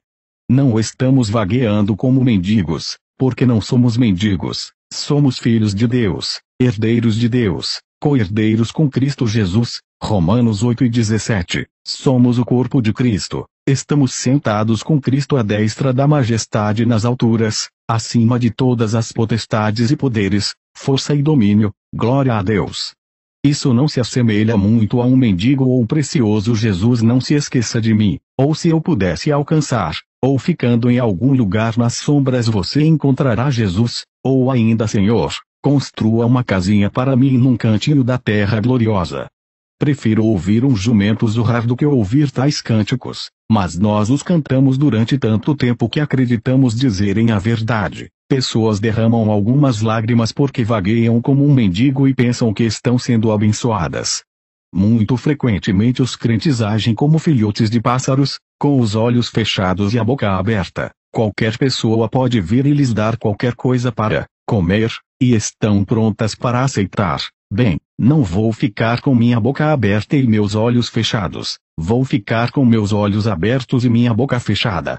Humildade x pobreza. Exemplificando, muitos crentes confundem humildade com pobreza. Um pregador certa vez me disse que fulano possuía humildade, porque andava num carro muito velho. Repliquei, isso não é ser humilde, isso é ser ignorante. A ideia que o pregador tinha de humildade era a de dirigir um carro velho.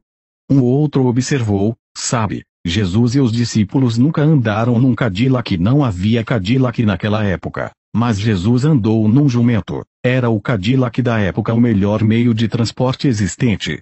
Os crentes têm permitido ao diabo lesá-los em todas as bênçãos que poderiam usufruir. Não era a intenção de Deus que vivêssemos em pobreza. Ele disse que éramos para reinar em vida como reis. Quem jamais imaginaria um rei vivendo em estrita pobreza? A ideia de pobreza simplesmente não combina com reis. Exercendo autoridade em sua família.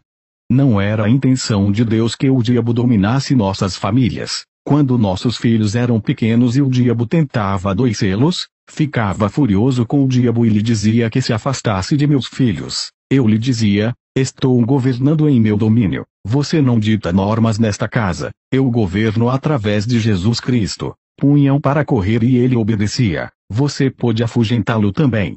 Anos atrás, estava pregando no norte e fui acordado no meio da noite. De algum modo sabia no meu espírito que alguém estava em perigo físico e comecei a orar em línguas. É aqui que a intercessão entra em ação. Perguntei ao Senhor qual era o problema e ele me mostrou que era algo referente ao meu irmão mais velho. Sabia que sua vida corria perigo. Continuei a orar em silêncio, em línguas, por mais ou menos 1h30. Não perturbei minha esposa que dormia ao meu lado. Finalmente, tive uma sensação de vitória e comecei a cantar bem baixinho em outras línguas. Então voltei a dormir. 2 dias mais tarde, minha irmã telefonou-me do Texas. Chorava, quase histérica. Dubi foi acidentado, fraturou a coluna. Ela gritava, ele está muito mal, está em Kansas. Os médicos não sabem se ele sobreviverá ou não. Espere 1 minuto, disse, acalme-se, ele não está tão mal como eles pensam, e se estivesse, Deus já o teria tocado, porque orei por ele 2 dias atrás e já obtive resposta. Você orou? Orei sim, não fique nem um pouquinho preocupada, ele está bem. 2 dias mais tarde ela telefonou-me novamente. Tinha pedido informações sobre as condições de Dubi e ele já havia deixado o hospital, engessado. Não morrera, como os médicos haviam previsto, nem estava paralisado. Ele veio para nossa casa no Texas, estava muito desanimado e deprimido, pois, enquanto esteve fora, sua esposa o havia abandonado levando as crianças. Eu pregava num culto em minha igreja naquela manhã de domingo e tentei levá-lo conosco, mas ele não quis. Era um bebê, havia se convertido havia pouco tempo. Bem no meio de meu sermão, repentinamente, tive uma visão. Meus olhos estavam abertos, porém, ali na minha frente via meu irmão no parque da cidade. Ouvi-lhe dizer para si mesmo, bem, sei o que vou fazer. Vou matá-la e em seguida, cometer suicídio. Paralisado, eu disse, espere 1 minuto, tenho um assunto para resolver, depois continuo meu sermão. Falei àquele demônio que o atormentava, diabo, pare com isso agora mesmo, eu te ordeno, no nome de Jesus Cristo, que deixe esse homem. A congregação não sabia do que eu estava falando, mas o diabo sabia. Foi tudo o que eu disse. Então retornei ao meu sermão. Quando chegamos em casa meu irmão lá estava e, obviamente, de bom humor. Contou que tinha ido até o parque e que decidira resolver as coisas por si mesmo. Responde, isso mesmo, eu sabia disso e lhe relatei a visão. Ele disse, alguma coisa me envolveu de repente e foi como se algo me levantasse do chão. Foi como se uma nuvem tivesse sido tirada de cima de mim. Voltei para casa assobiando e cantando. Dubi não sabia como tocar o Senhor por si mesmo, porque era apenas um bebê na fé. Algumas vezes alguns de nós, que somos mais velhos no Senhor, temos que ajudar os bebês e graças a Deus que podemos fazê-lo. Entretanto, virá um tempo em suas vidas, quando terão que saber como agir por si mesmos. E, então, não poderemos agir por eles. Aprenda a ser exaltado. Nós cristãos precisamos aprender que estamos assentados com Cristo. Precisamos aprender a nos posicionar no lugar elevado onde Deus quer que estejamos. A igreja falha, frequentemente, neste ministério de autoridade. Em vez de ensinar a este respeito, ela se curva derrotada, vencida pelo medo. Efésios 1:22 diz: e sujeitou todas as coisas a seus pés, de Jesus, e sobre todas as coisas o constituiu como cabeça da igreja. Jesus é a cabeça sobre a enfermidade e qualquer outro mal, como provou quando esteve aqui na terra. Se mudarmos a ordem das palavras, obteremos o sentido mais profundo, de modo mais claro: cabeça para a igreja sobre todas as coisas. Jesus é a cabeça sobre todas as coisas por amor à igreja. Precisamos meditar nessas verdades divinas para que nossos espíritos possam compreendê-las plenamente. Assim fazendo, receberemos ricas recompensas. Quando tomamos essa atitude reverente, o Espírito da Verdade, o Espírito Santo pode nos elevar ao lugar onde poderemos alcançar o verdadeiro significado da revelação de Deus. Em Efésios, Paulo orou para que a igreja em Éfeso tivesse este espírito de sabedoria e revelação. Deus fez com que Cristo fosse a cabeça sobre todas as coisas. É por amor a nós que Ele é a cabeça, para que nós através dele possamos exercer essa autoridade sobre todas as coisas. Quando compreendermos o que nos pertence, desfrutaremos da vitória que Cristo tem para nós. O diabo lutará para nos afastar dali. No entanto, através de uma fé persistente em Cristo, a vitória é nossa. Capítulo 6. Ressuscitado com Cristo. No livro de Colossenses, Paulo escreve à igreja em Colossos. Embora use expressões ligeiramente diferentes, repete o que disse aos Efésios sobre o plano redentor de Deus. Ele não prega uma mensagem nova nem diferente aos Colossenses. Colossenses 1:15-20. 15. O qual é a imagem do Deus invisível, o primogênito de toda a criação. 16. Porque nele foram criadas todas as coisas que há nos céus e na terra, visíveis e invisíveis, sejam tronos, sejam dominações, sejam principados, sejam potestades, tudo foi criado por ele e para ele. 17. E ele é antes de todas as coisas, e todas as coisas subsistem por ele. 18. E ele é a cabeça do corpo, da igreja, é o princípio e o primogênito dentre os mortos, para que em tudo tenha preeminência. 19. Porque foi do agrado do Pai que toda a plenitude nele habitasse. 20. E que, havendo por ele feito a paz pelo sangue da cruz, por meio dele reconciliasse consigo mesmo todas as coisas, tanto as que estão na terra como as que estão nos céus. Pai. No capítulo 2 vemos que Cristo foi vivificado por Deus. Colossenses 2:12-15. 12. Sepultados com ele no batismo, nele também ressuscitastes pela fé no poder de Deus, que o ressuscitou dos mortos. 13. E, quando vós estáveis mortos nos pecados, e na incircuncisão da vossa carne, vos vivificou juntamente com ele, perdoando-vos todas as ofensas. 14. Havendo riscado a cédula que era contra nós nas suas ordenanças, a qual de alguma maneira nos era contrária, e a tirou do meio de nós, cravando-a na cruz. 15. E, despojando os principados e potestades, os expôs publicamente, deles triunfou em si mesma. O verso 12 diz que fomos ressuscitados com Cristo pela fé no poder de Deus. Observe que foi o Pai quem realizou esse trabalho. O verso 13 nos fala que Deus não somente nos vivificou e a Cristo, simultaneamente, mas também Ele nos perdoou os pecados. Quando Jesus, o justo, se entregou à morte, a cédula que era contra nós na lei foi quitada. O Pai então tornou sem efeito os mandamentos e as leis transgredidas que permaneciam entre Ele e nós. Esta cédula, agora anulada, foi por Ele pregada na cruz de seu Filho. Paulo está dizendo aqui em Colossenses que foi Deus quem elaborou o plano de redenção, foi Deus quem levantou a Jesus dentre os mortos, foi Deus quem lhe deu um nome acima de todo nome, e foi Ele quem despojou os principados e poderes demoníacos que se opuseram à ressurreição de Cristo. A morte é a penalidade pelo pecado, portanto, quando Cristo levou na cruz a culpa da humanidade, os poderes satânicos do ar buscaram exercitar seus direitos e retê-lo sob seu domínio. As chaves da autoridade.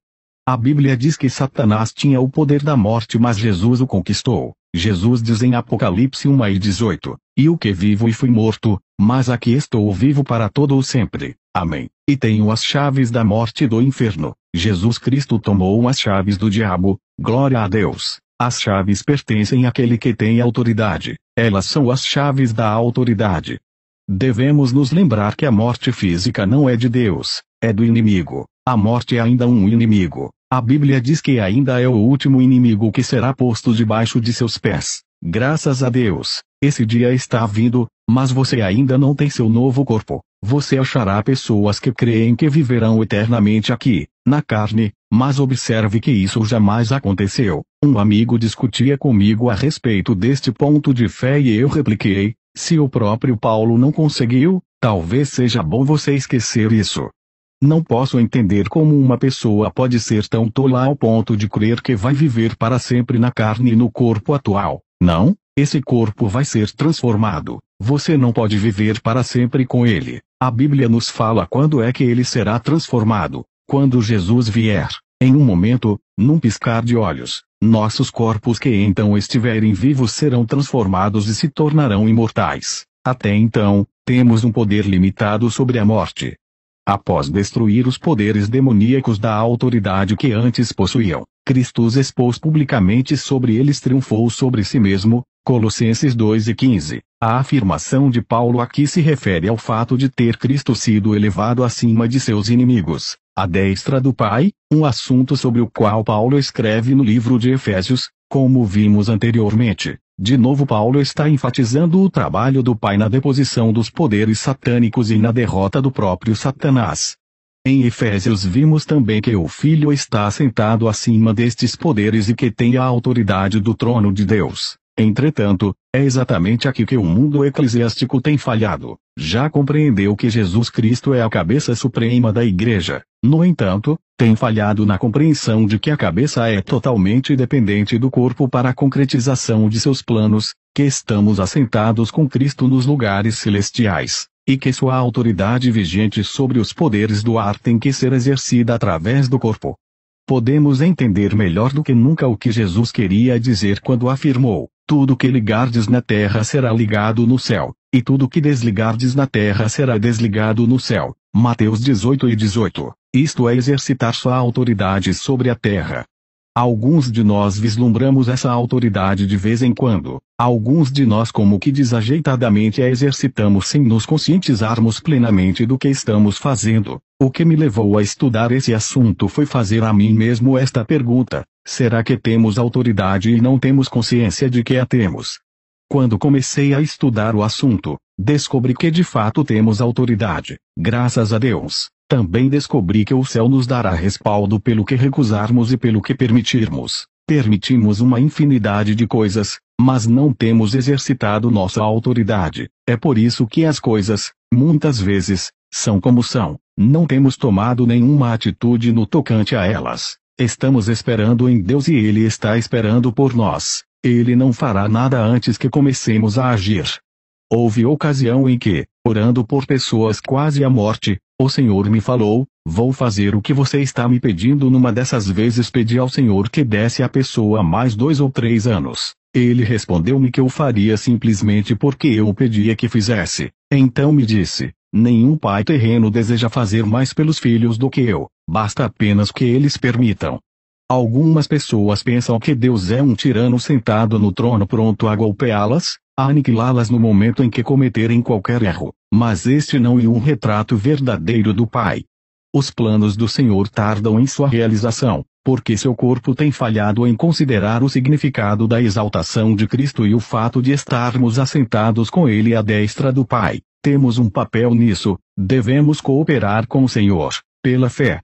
Jesus disse que o Espírito Santo, que vem para habitar em nós quando nascemos de novo, nos guiaria em toda a verdade. Um pregador certa vez pegou a Bíblia e a atirou ao chão, declarando que não necessitava dela porque tinha o Espírito Santo, mas, de fato, precisava da Bíblia, porque você não pode seguir o Espírito Santo em toda a verdade separado da Bíblia. Quando você vai além da palavra escrita de Deus, você já está longe demais. Fique com a palavra. A palavra de Deus tem origem no Espírito de Deus. Homens santos do passado a escreverão. A palavra de Deus é de primordial importância, mas você não a entenderá jamais com sua mente. Você deve entendê-la com o coração.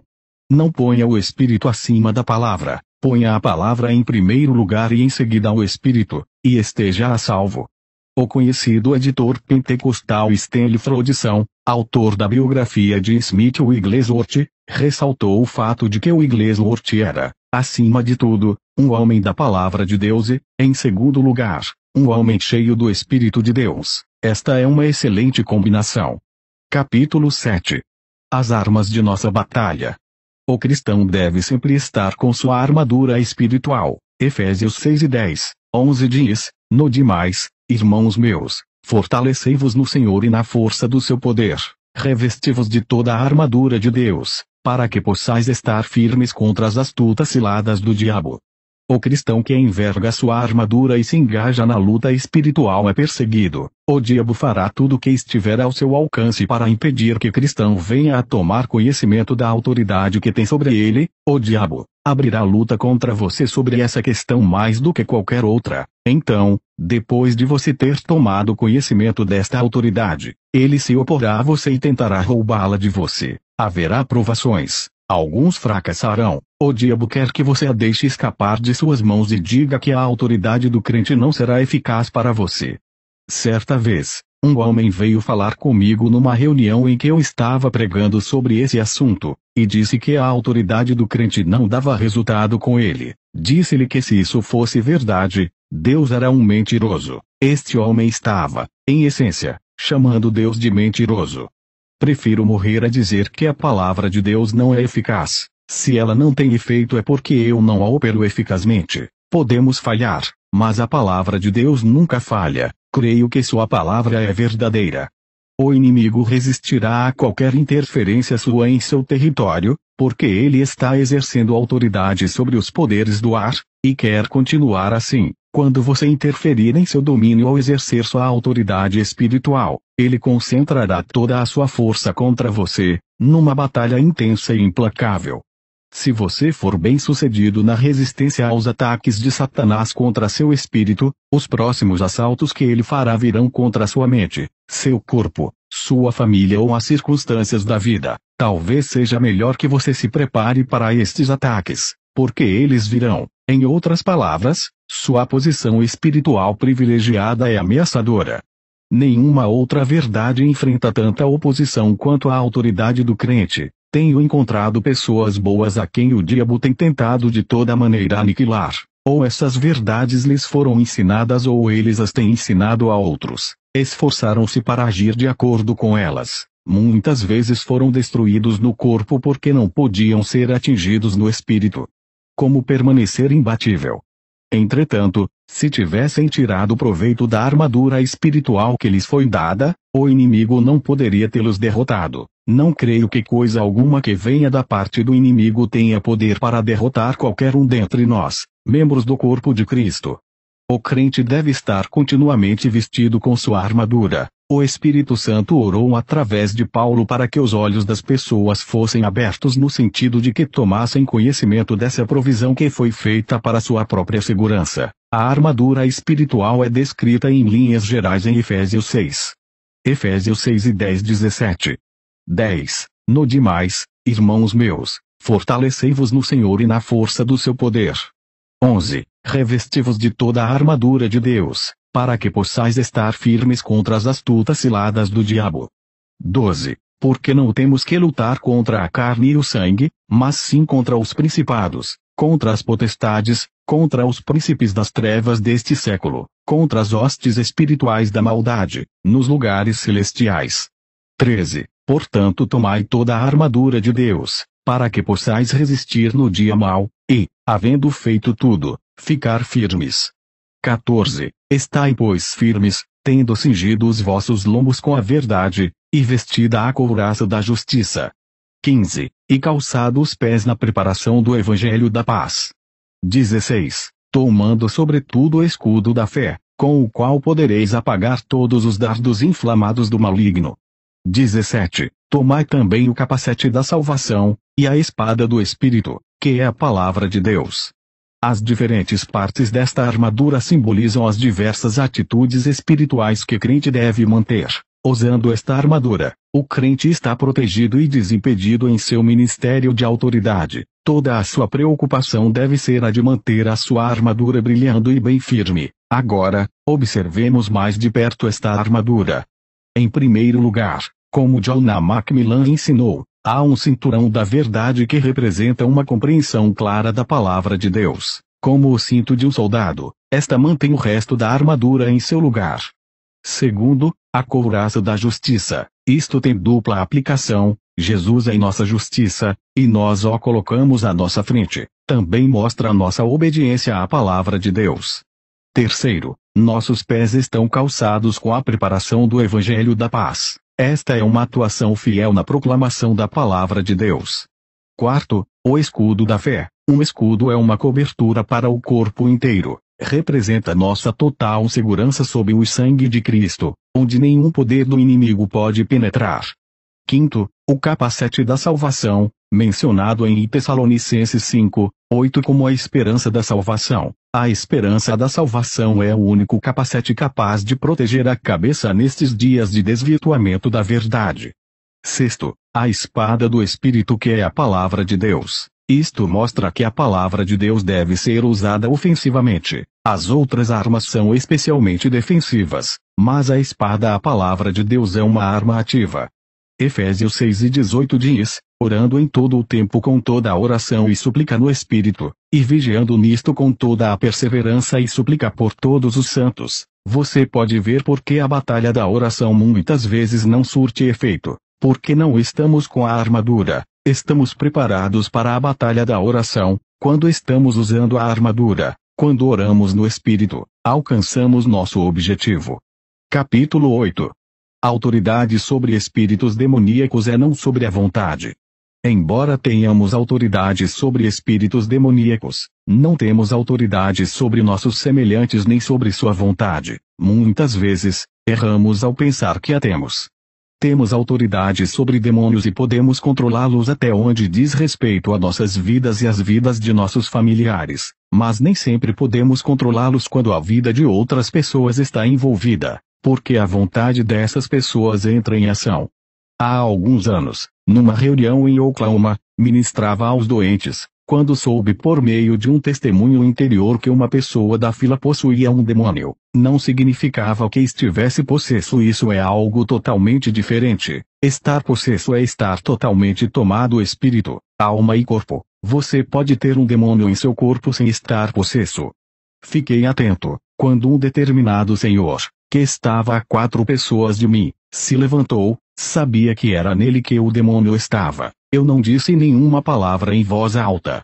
É preciso que se entenda uma coisa: embora o diabo, de fato, saiba algumas coisas, ele não sabe de todas as coisas, não é onisciente como Deus. Por meio de seus poderes psíquicos, pode-se ver que o diabo conhece algumas coisas. Alguns adivinhadores realmente predizem eventos que vêm a acontecer. O diabo conhece até mesmo alguns de nossos pensamentos. Como sabemos disso? Porque pessoas com capacidade de ler a mente, muitas vezes podem ler sua mente e dizer-lhe o que você está pensando, e não o fazem, entretanto, pelo poder de Deus. Antes do homem se aproximar do lugar onde eu me encontrava, pensei comigo mesmo: vou expulsar esta coisa dele. Não disse nenhuma palavra em voz alta, apenas pensei. Assim que ele ficou de pé no seu lugar, antes que eu pudesse dizer qualquer coisa, ele falou. O demônio falou através dele, gemendo numa voz fanhosa e intensa: não pode me expulsar, não pode me expulsar, não pode me expulsar. Disse: posso sim, em nome de Jesus. Ele respondeu: não, não pode, este homem quer que eu fique, e se ele quer que eu fique, eu posso ficar. Eu disse: você está certo, e deixei que se fosse. Espíritos religiosos. Vários dias depois, vi aquele homem na rua. Eu parei e comecei a conversar com ele. Não era louco, possuía, normalmente, todas as suas faculdades mentais. Enquanto lhe falava, descobri que tipo de espírito tinha. Era um espírito religioso. As pessoas precisam saber que há tais espíritos. Eles fazem com que as pessoas tenham um ar muito espiritual. De fato, este homem possuía 3 espíritos malignos. Os outros eram espírito de mentira e espírito do engano. Ele acreditava numa mistura da Bíblia com religiões orientais. Inclinava-se mais para as religiões orientais. Falei com ele sobre isso. Disse-lhe: estas crenças não estão nas Escrituras. Não estão de acordo com o Novo Testamento. Ele replicou: com Bíblia ou sem Bíblia gosto disso assim e vou continuar assim. Então disse-lhe: no dia em que quiser se livrar destes demônios, venha me ver. Mas, enquanto quiser que seja assim, assim será. Ele respondeu-me: bem, é assim que eu quero. O livre-arbítrio prevalece. Você tem que se afastar das pessoas quando elas querem que as coisas continuem do modo que estão. Se as pessoas querem viver em pecado, elas podem. Se querem ser livres, podem ser livres. Mas, enquanto elas mesmas não quiserem ser livres, nem Jesus nem ninguém mais pode libertá-las. Você pode sair por aí indiscriminadamente exercendo autoridade sobre o diabo que está numa outra pessoa. Você tem autoridade sobre sua própria vida e a de sua família. No entanto, não poderá expulsar o demônio de todas as pessoas que encontrar na rua, mesmo que, de fato, estejam com o diabo, porque elas têm autoridade sobre suas próprias vidas. Quando, porém, as pessoas querem ajuda, a questão se torna bem diferente.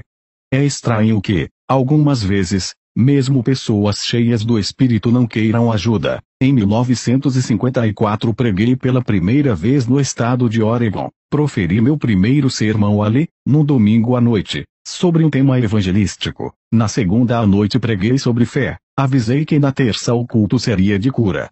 Naquele tempo, fazia-se uma única fila, tanto para salvação como para batismo no Espírito ou cura. Ministrei para eles, um de cada vez. Aproximei-me de uma mulher.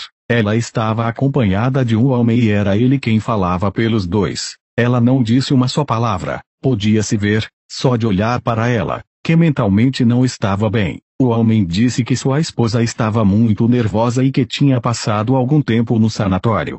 Deixe-me chamar, aqui, a sua atenção para um ponto. Você não exerce autoridade espiritual simplesmente por si mesmo, você tem que ter a manifestação do Espírito de Deus. É por isso que muitos estão fracassando, estão tentando lidar com o Espírito sem a palavra de conhecimento ou discernimento de Espírito. Certa vez, quando Jesus me falava a respeito do diabo, demônios e possessão demoníaca, ele usou como exemplo a moça possuída por um espírito de adivinhação. Ela seguia Paulo e Silas por toda Filipos por muitos dias, conforme Atos 16 e 18, dizendo: estes homens são servos do Deus Altíssimo. V. 17. Jesus me fez a seguinte pergunta: você sabe por que Paulo não se ocupou daquele espírito no primeiro dia? Eu respondi: não, realmente não sei, tenho pensado nisso, porque Paulo, um apóstolo, um homem de Deus, um homem de autoridade, não exerceu autoridade sobre aquele espírito maligno no primeiro dia. Jesus disse: ele tinha que esperar pela manifestação do Espírito, tinha que esperar até que o Espírito de Deus lhe desse discernimento de espíritos. Veja, você pode expulsar o diabo de você e de sua casa, quando quiser. Se uma pessoa está sob a sua responsabilidade, você também tem autoridade sobre ela. Mas, quando você sai para fora do seu domínio, os espíritos malignos têm direito de estar lá, porque Satanás é o Deus desse mundo. Esta é a razão pela qual Paulo teve que esperar por muitos dias para libertar a moça possessa. Ele não ordenou ao espírito que a deixasse no primeiro dia em que ela começou a segui-lo. Ele esperou e, quando chegou a hora certa, falou àquele espírito e ele a deixou.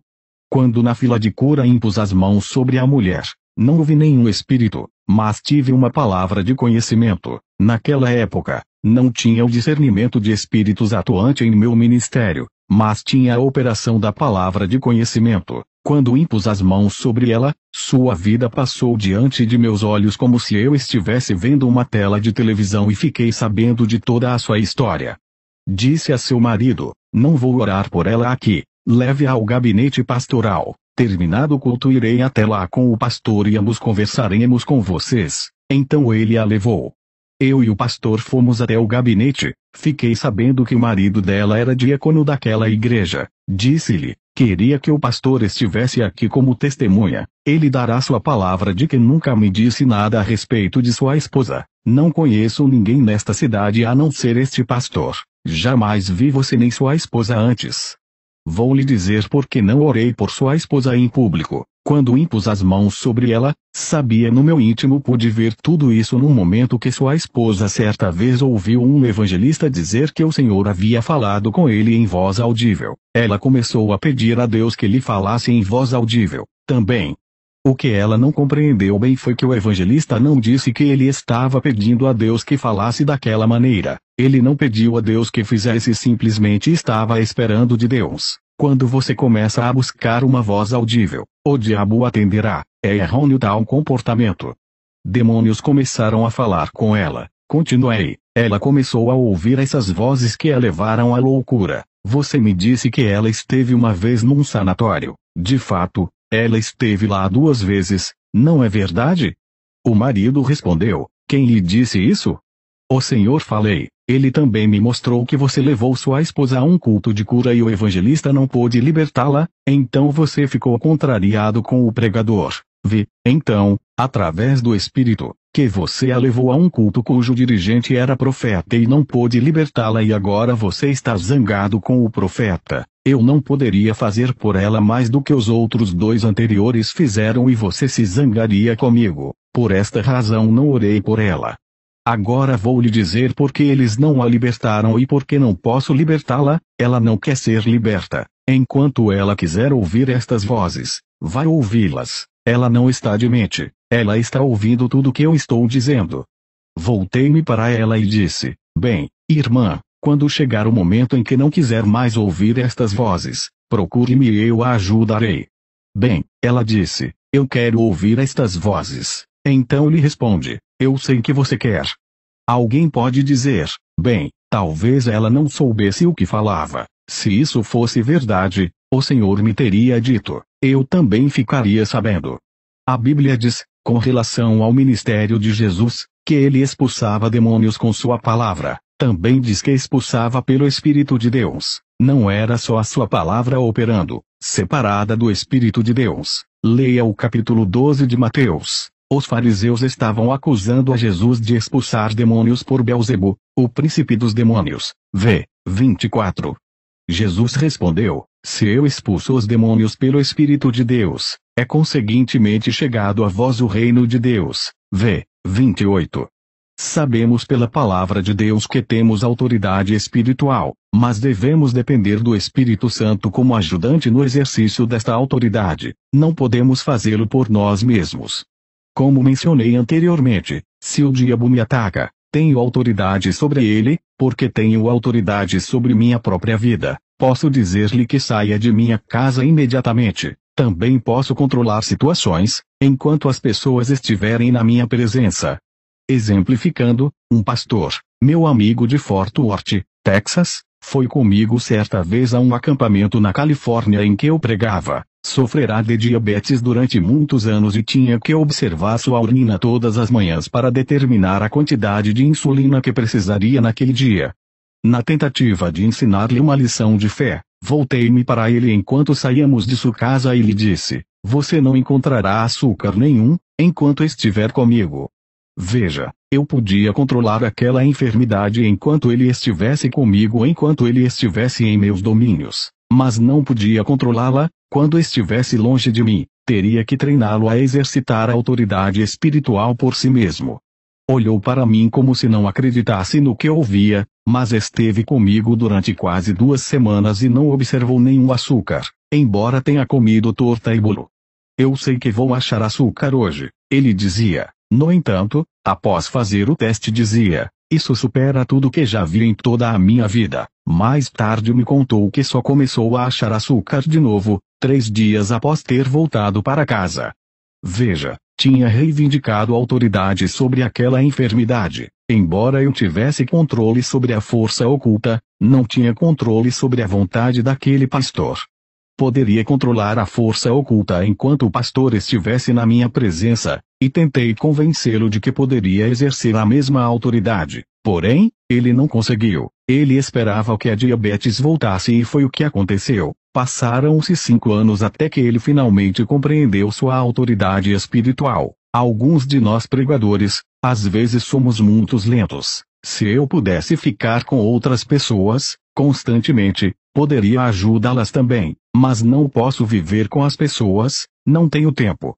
Desfazendo o poder do diabo.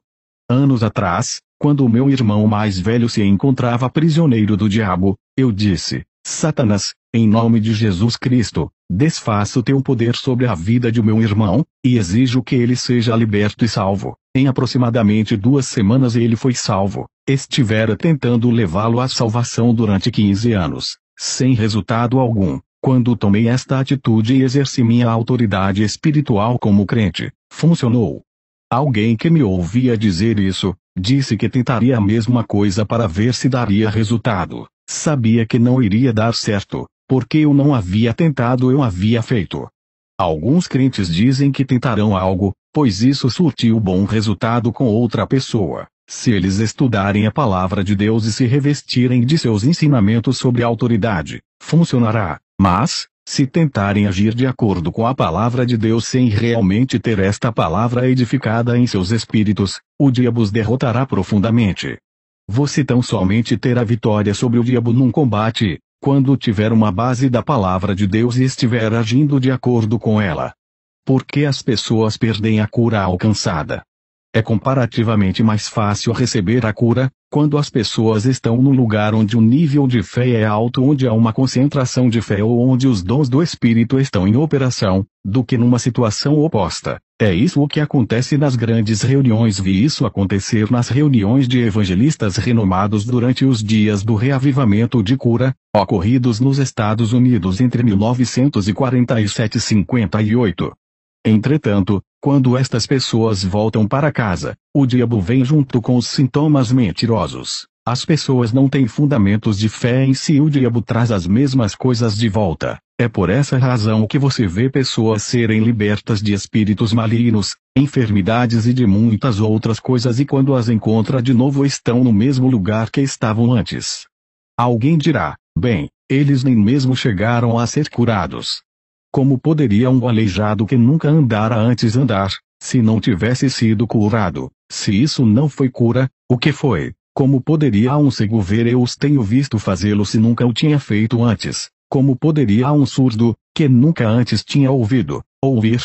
Estavam todos bem até que chegaram em casa e após 2 ou 3 semanas a cura havia desaparecido. Porque a perderam? Porque não sabiam que tinham autoridade, não sabiam como preservar a benção. Portanto, não tentaram exercer a autoridade por si mesmos, ou, se disseram alguma coisa, o fizeram apropriadamente.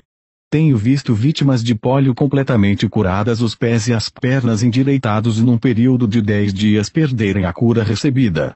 Lembro-me de uma mulher que estivera totalmente presa à cama com artrite, durante 3 anos. Estava esticada na cama, rija como uma tábua. Ela foi curada instantaneamente, levantou-se e andou. Seu médico não encontrou nem vestígio de artrite em seu corpo. 6 semanas depois, ela se encontrava rija como uma tábua novamente, porque perdeu a cura recebida. Algumas pessoas dizem: eles as hipnotizam. É isso, não? As pessoas chegam até a presença de Deus, onde os dons do Espírito Santo estão operando e, então, é fácil receber a cura. Mais tarde, quando ficam sozinhas, ficam de fato sozinhas. É por isso que as pessoas precisam aprender da palavra de Deus e dos direitos e privilégios que possuem como crentes. Podem então exercer autoridade por si mesmas, sobre o diabo, enfermidades e circunstâncias. Expulsando demônios. A Bíblia estabelece diferença entre expulsar demônios e curar enfermos. Frequentemente, as manifestações físicas não reagem à oração e à imposição de mãos, porque há um espírito maligno envolvido. Isso aconteceu com uma senhora batista de Nova Orleans. Estava perturbada mentalmente, confinada a uma instituição de saúde. Certo dia, um amigo meu, pastor batista que recebera o batismo com o Espírito Santo, orou por ela, expulsou 7 demônios e ela, imediatamente, ficou bem. Um professor da universidade, que conhecia este caso, usou-o como ilustração em suas palestras. Este fato causou tal impressão nele, que convidou o pastor Batista para que discutissem o assunto. Como resultado, a esposa do professor recebeu o batismo no Espírito Santo. O professor não somente se empenhou em ser cheio do Espírito, mas, também, incorporou a seus ensinamentos o fato de que demônios têm mais ação sobre as pessoas do que ele pensava. Opressão x possessão. Nos anos de 1950, um membro de uma igreja estava numa fila para a oração quando percebi que possuía um demônio em seu corpo. Este homem tinha estado em quase todas as filas de oração de evangelistas de renome, mas não fora curado, porque este espírito que o estava oprimindo precisava de ser cuidado primeiro. Este não era um caso de cura. Ao orar por ele, expliquei às pessoas: o corpo deste homem está opresso por um demônio. Ele não está possesso por um demônio. Ilustrarei assim: suponha que você more numa casa construída há quase 100 anos e, então, alguém lhe diz: esta casa está com cupim. Isto não significa que você esteja com cupim. Seu corpo é a casa onde você mora. Se você souber como fazer, manterá o cupim afastado de sua casa material e os demônios fora de sua casa física. Eles não ficarão lá se você tomar as devidas precauções. Houve uma vez um psiquiatra cheio do espírito que doava, voluntariamente, tempo aos hospitais de caridade de sua região. Num sanatório resolveu fazer uma experiência com um homem que não falava há 3 anos. O homem ficava olhando fixamente para a frente, sem nenhuma expressão, como uma estátua. O médico contou: impunha minhas mãos sobre ele todos os dias e dizia: se houver espíritos malignos aqui, repreendo-os e ordeno a cada um deles que saia no nome do Senhor Jesus Cristo. Não havendo outros médicos por perto, este médico impunha as mãos sobre o paciente e orava por ele em línguas, em voz alta, durante 5 minutos por dia. Se outros médicos estivessem por perto, orava silenciosamente, usando a sabedoria, sabendo que não entenderiam o que ele estava fazendo. Após 10 dias, o paciente já estava falando e em 30 dias voltou para casa, curado. O médico ajudou outros pacientes, também. Deus honra a fé e o Espírito de Deus sabe como orar. Ele é o autor da oração. Como tratar com demônios? Temos que depender do Espírito de Deus para sabermos quando os demônios estão presentes e como lidar com eles. Ficamos impotentes sem a palavra e o Espírito. Não seja uma pessoa apenas da palavra, sem o Espírito e, também, não seja uma pessoa somente do Espírito, sem a palavra. Muitos tentam agir de acordo com a palavra de Deus, sem o Espírito de Deus. Você tem que possuir ambos. O Espírito e a palavra se completam. Você não terá que lidar com o Espírito em todos os casos de cura, mas se tiver que fazê-lo, o Senhor lhe mostrará. Vejo Deus como sendo um ser inteligente. Ora, sendo eu também um ser inteligente, Ele pode me dizer se há um espírito maligno ali. Oriento-me tanto pelo que Ele não diz como pelo que Ele diz. Se Ele não diz nada, não tento lidar com o espírito maligno. Continuo a orar pela cura da pessoa. O que é estranho é que, sendo levado a orar por cura num caso, sou levado, num outro caso aparentemente idêntico, a tratar com um espírito. Não compreendo isso, mas sei por experiência que assim dá resultado. Você não pode julgar um caso comparando-o com o outro. Pessoas indefesas precisam ser ajudadas. Algumas vezes você pode conduzi-las através da fé que você tem, mas as pessoas que têm conhecimento, pessoas que são esclarecidas, devem andar na luz do que conhecem. Algumas pessoas têm mais conhecimento do que outras. Quanto mais você conhece, mais é exigido de você. Você pode ser livre da opressão sobre seu corpo e mente, pode exercer autoridade espiritual sobre outros, enquanto estiverem na sua presença, pode exercer autoridade sobre todas as forças ocultas. Se você aprender a exercer autoridade espiritual assim, obterá resultado também em seu lar. Ouvi de mulheres que exerceram sua autoridade espiritual. Quando os maridos descrentes chegavam em casa brigando ou discutindo, elas haviam aprendido como, quieta e calmamente, repreender os espíritos malignos que estavam por detrás daquela situação e exerciam autoridade sobre eles, modificando a situação. Aprendi como fazer isso há anos. Quando pessoas em minha família se iravam em extremo, simplesmente assumia o controle da situação usando da minha autoridade. Sabiam quando eu fazia, porque me olhavam com uma expressão assustada e se acalmavam imediatamente. Não estava exercendo autoridade sobre a vontade deles, mas sobre o espírito que os levava a agir daquela maneira. Certa ocasião, Jesus disse a seus discípulos que iria para Jerusalém padecer muitas coisas e morrer. Pedro fez objeção. Jesus imediatamente o repreendeu dizendo: "Para trás de mim, Satanás." Mateus 16:23.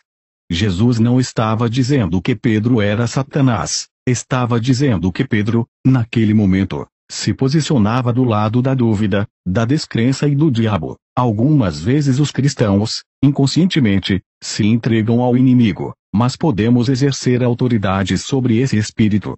A Bíblia diz que podemos também exercer autoridade sobre o medo, até mesmo o medo que temos em nossa própria vida. Precisamos saber disso. Entretanto, não é sempre que podemos exercer autoridade sobre o medo na vida de outra pessoa. Tenho podido controlar o medo enquanto a pessoa está na minha presença, não sabendo como se levantar contra ele. 2 Timóteo 1:7 diz: "Porque Deus não nos deu espírito de temor, mas de fortaleza, e de amor, e de moderação." Observe que a Bíblia diz que o medo é um espírito. Deus nos tem dado um espírito de poder, amor e moderação. Mesmo quando era um jovem pastor batista, sempre exercia a autoridade sobre o medo e a dúvida. Se era tentado a duvidar, dizia: "Dúvida, eu te resisto no nome de Jesus." Se era tentado a temer, dizia: "Medo, eu te resisto no nome de Jesus." A dúvida e o medo o deixarão, quando você agir assim. Temos autoridade até contra os que se opõem à verdade. No Texas havia um ministro pentecostal que morava perto de um policial. Este policial pertencia a uma denominação que se opunha, veementemente, ao falar em línguas. O ministro levou o policial para visitar sua igreja. O policial, então, com ar de deboche, pediu ao pastor que fosse com ele à sua igreja. Também, o pastor resolveu ir, porque o policial lhe havia dito que o seu pastor pregaria sobre línguas estranhas.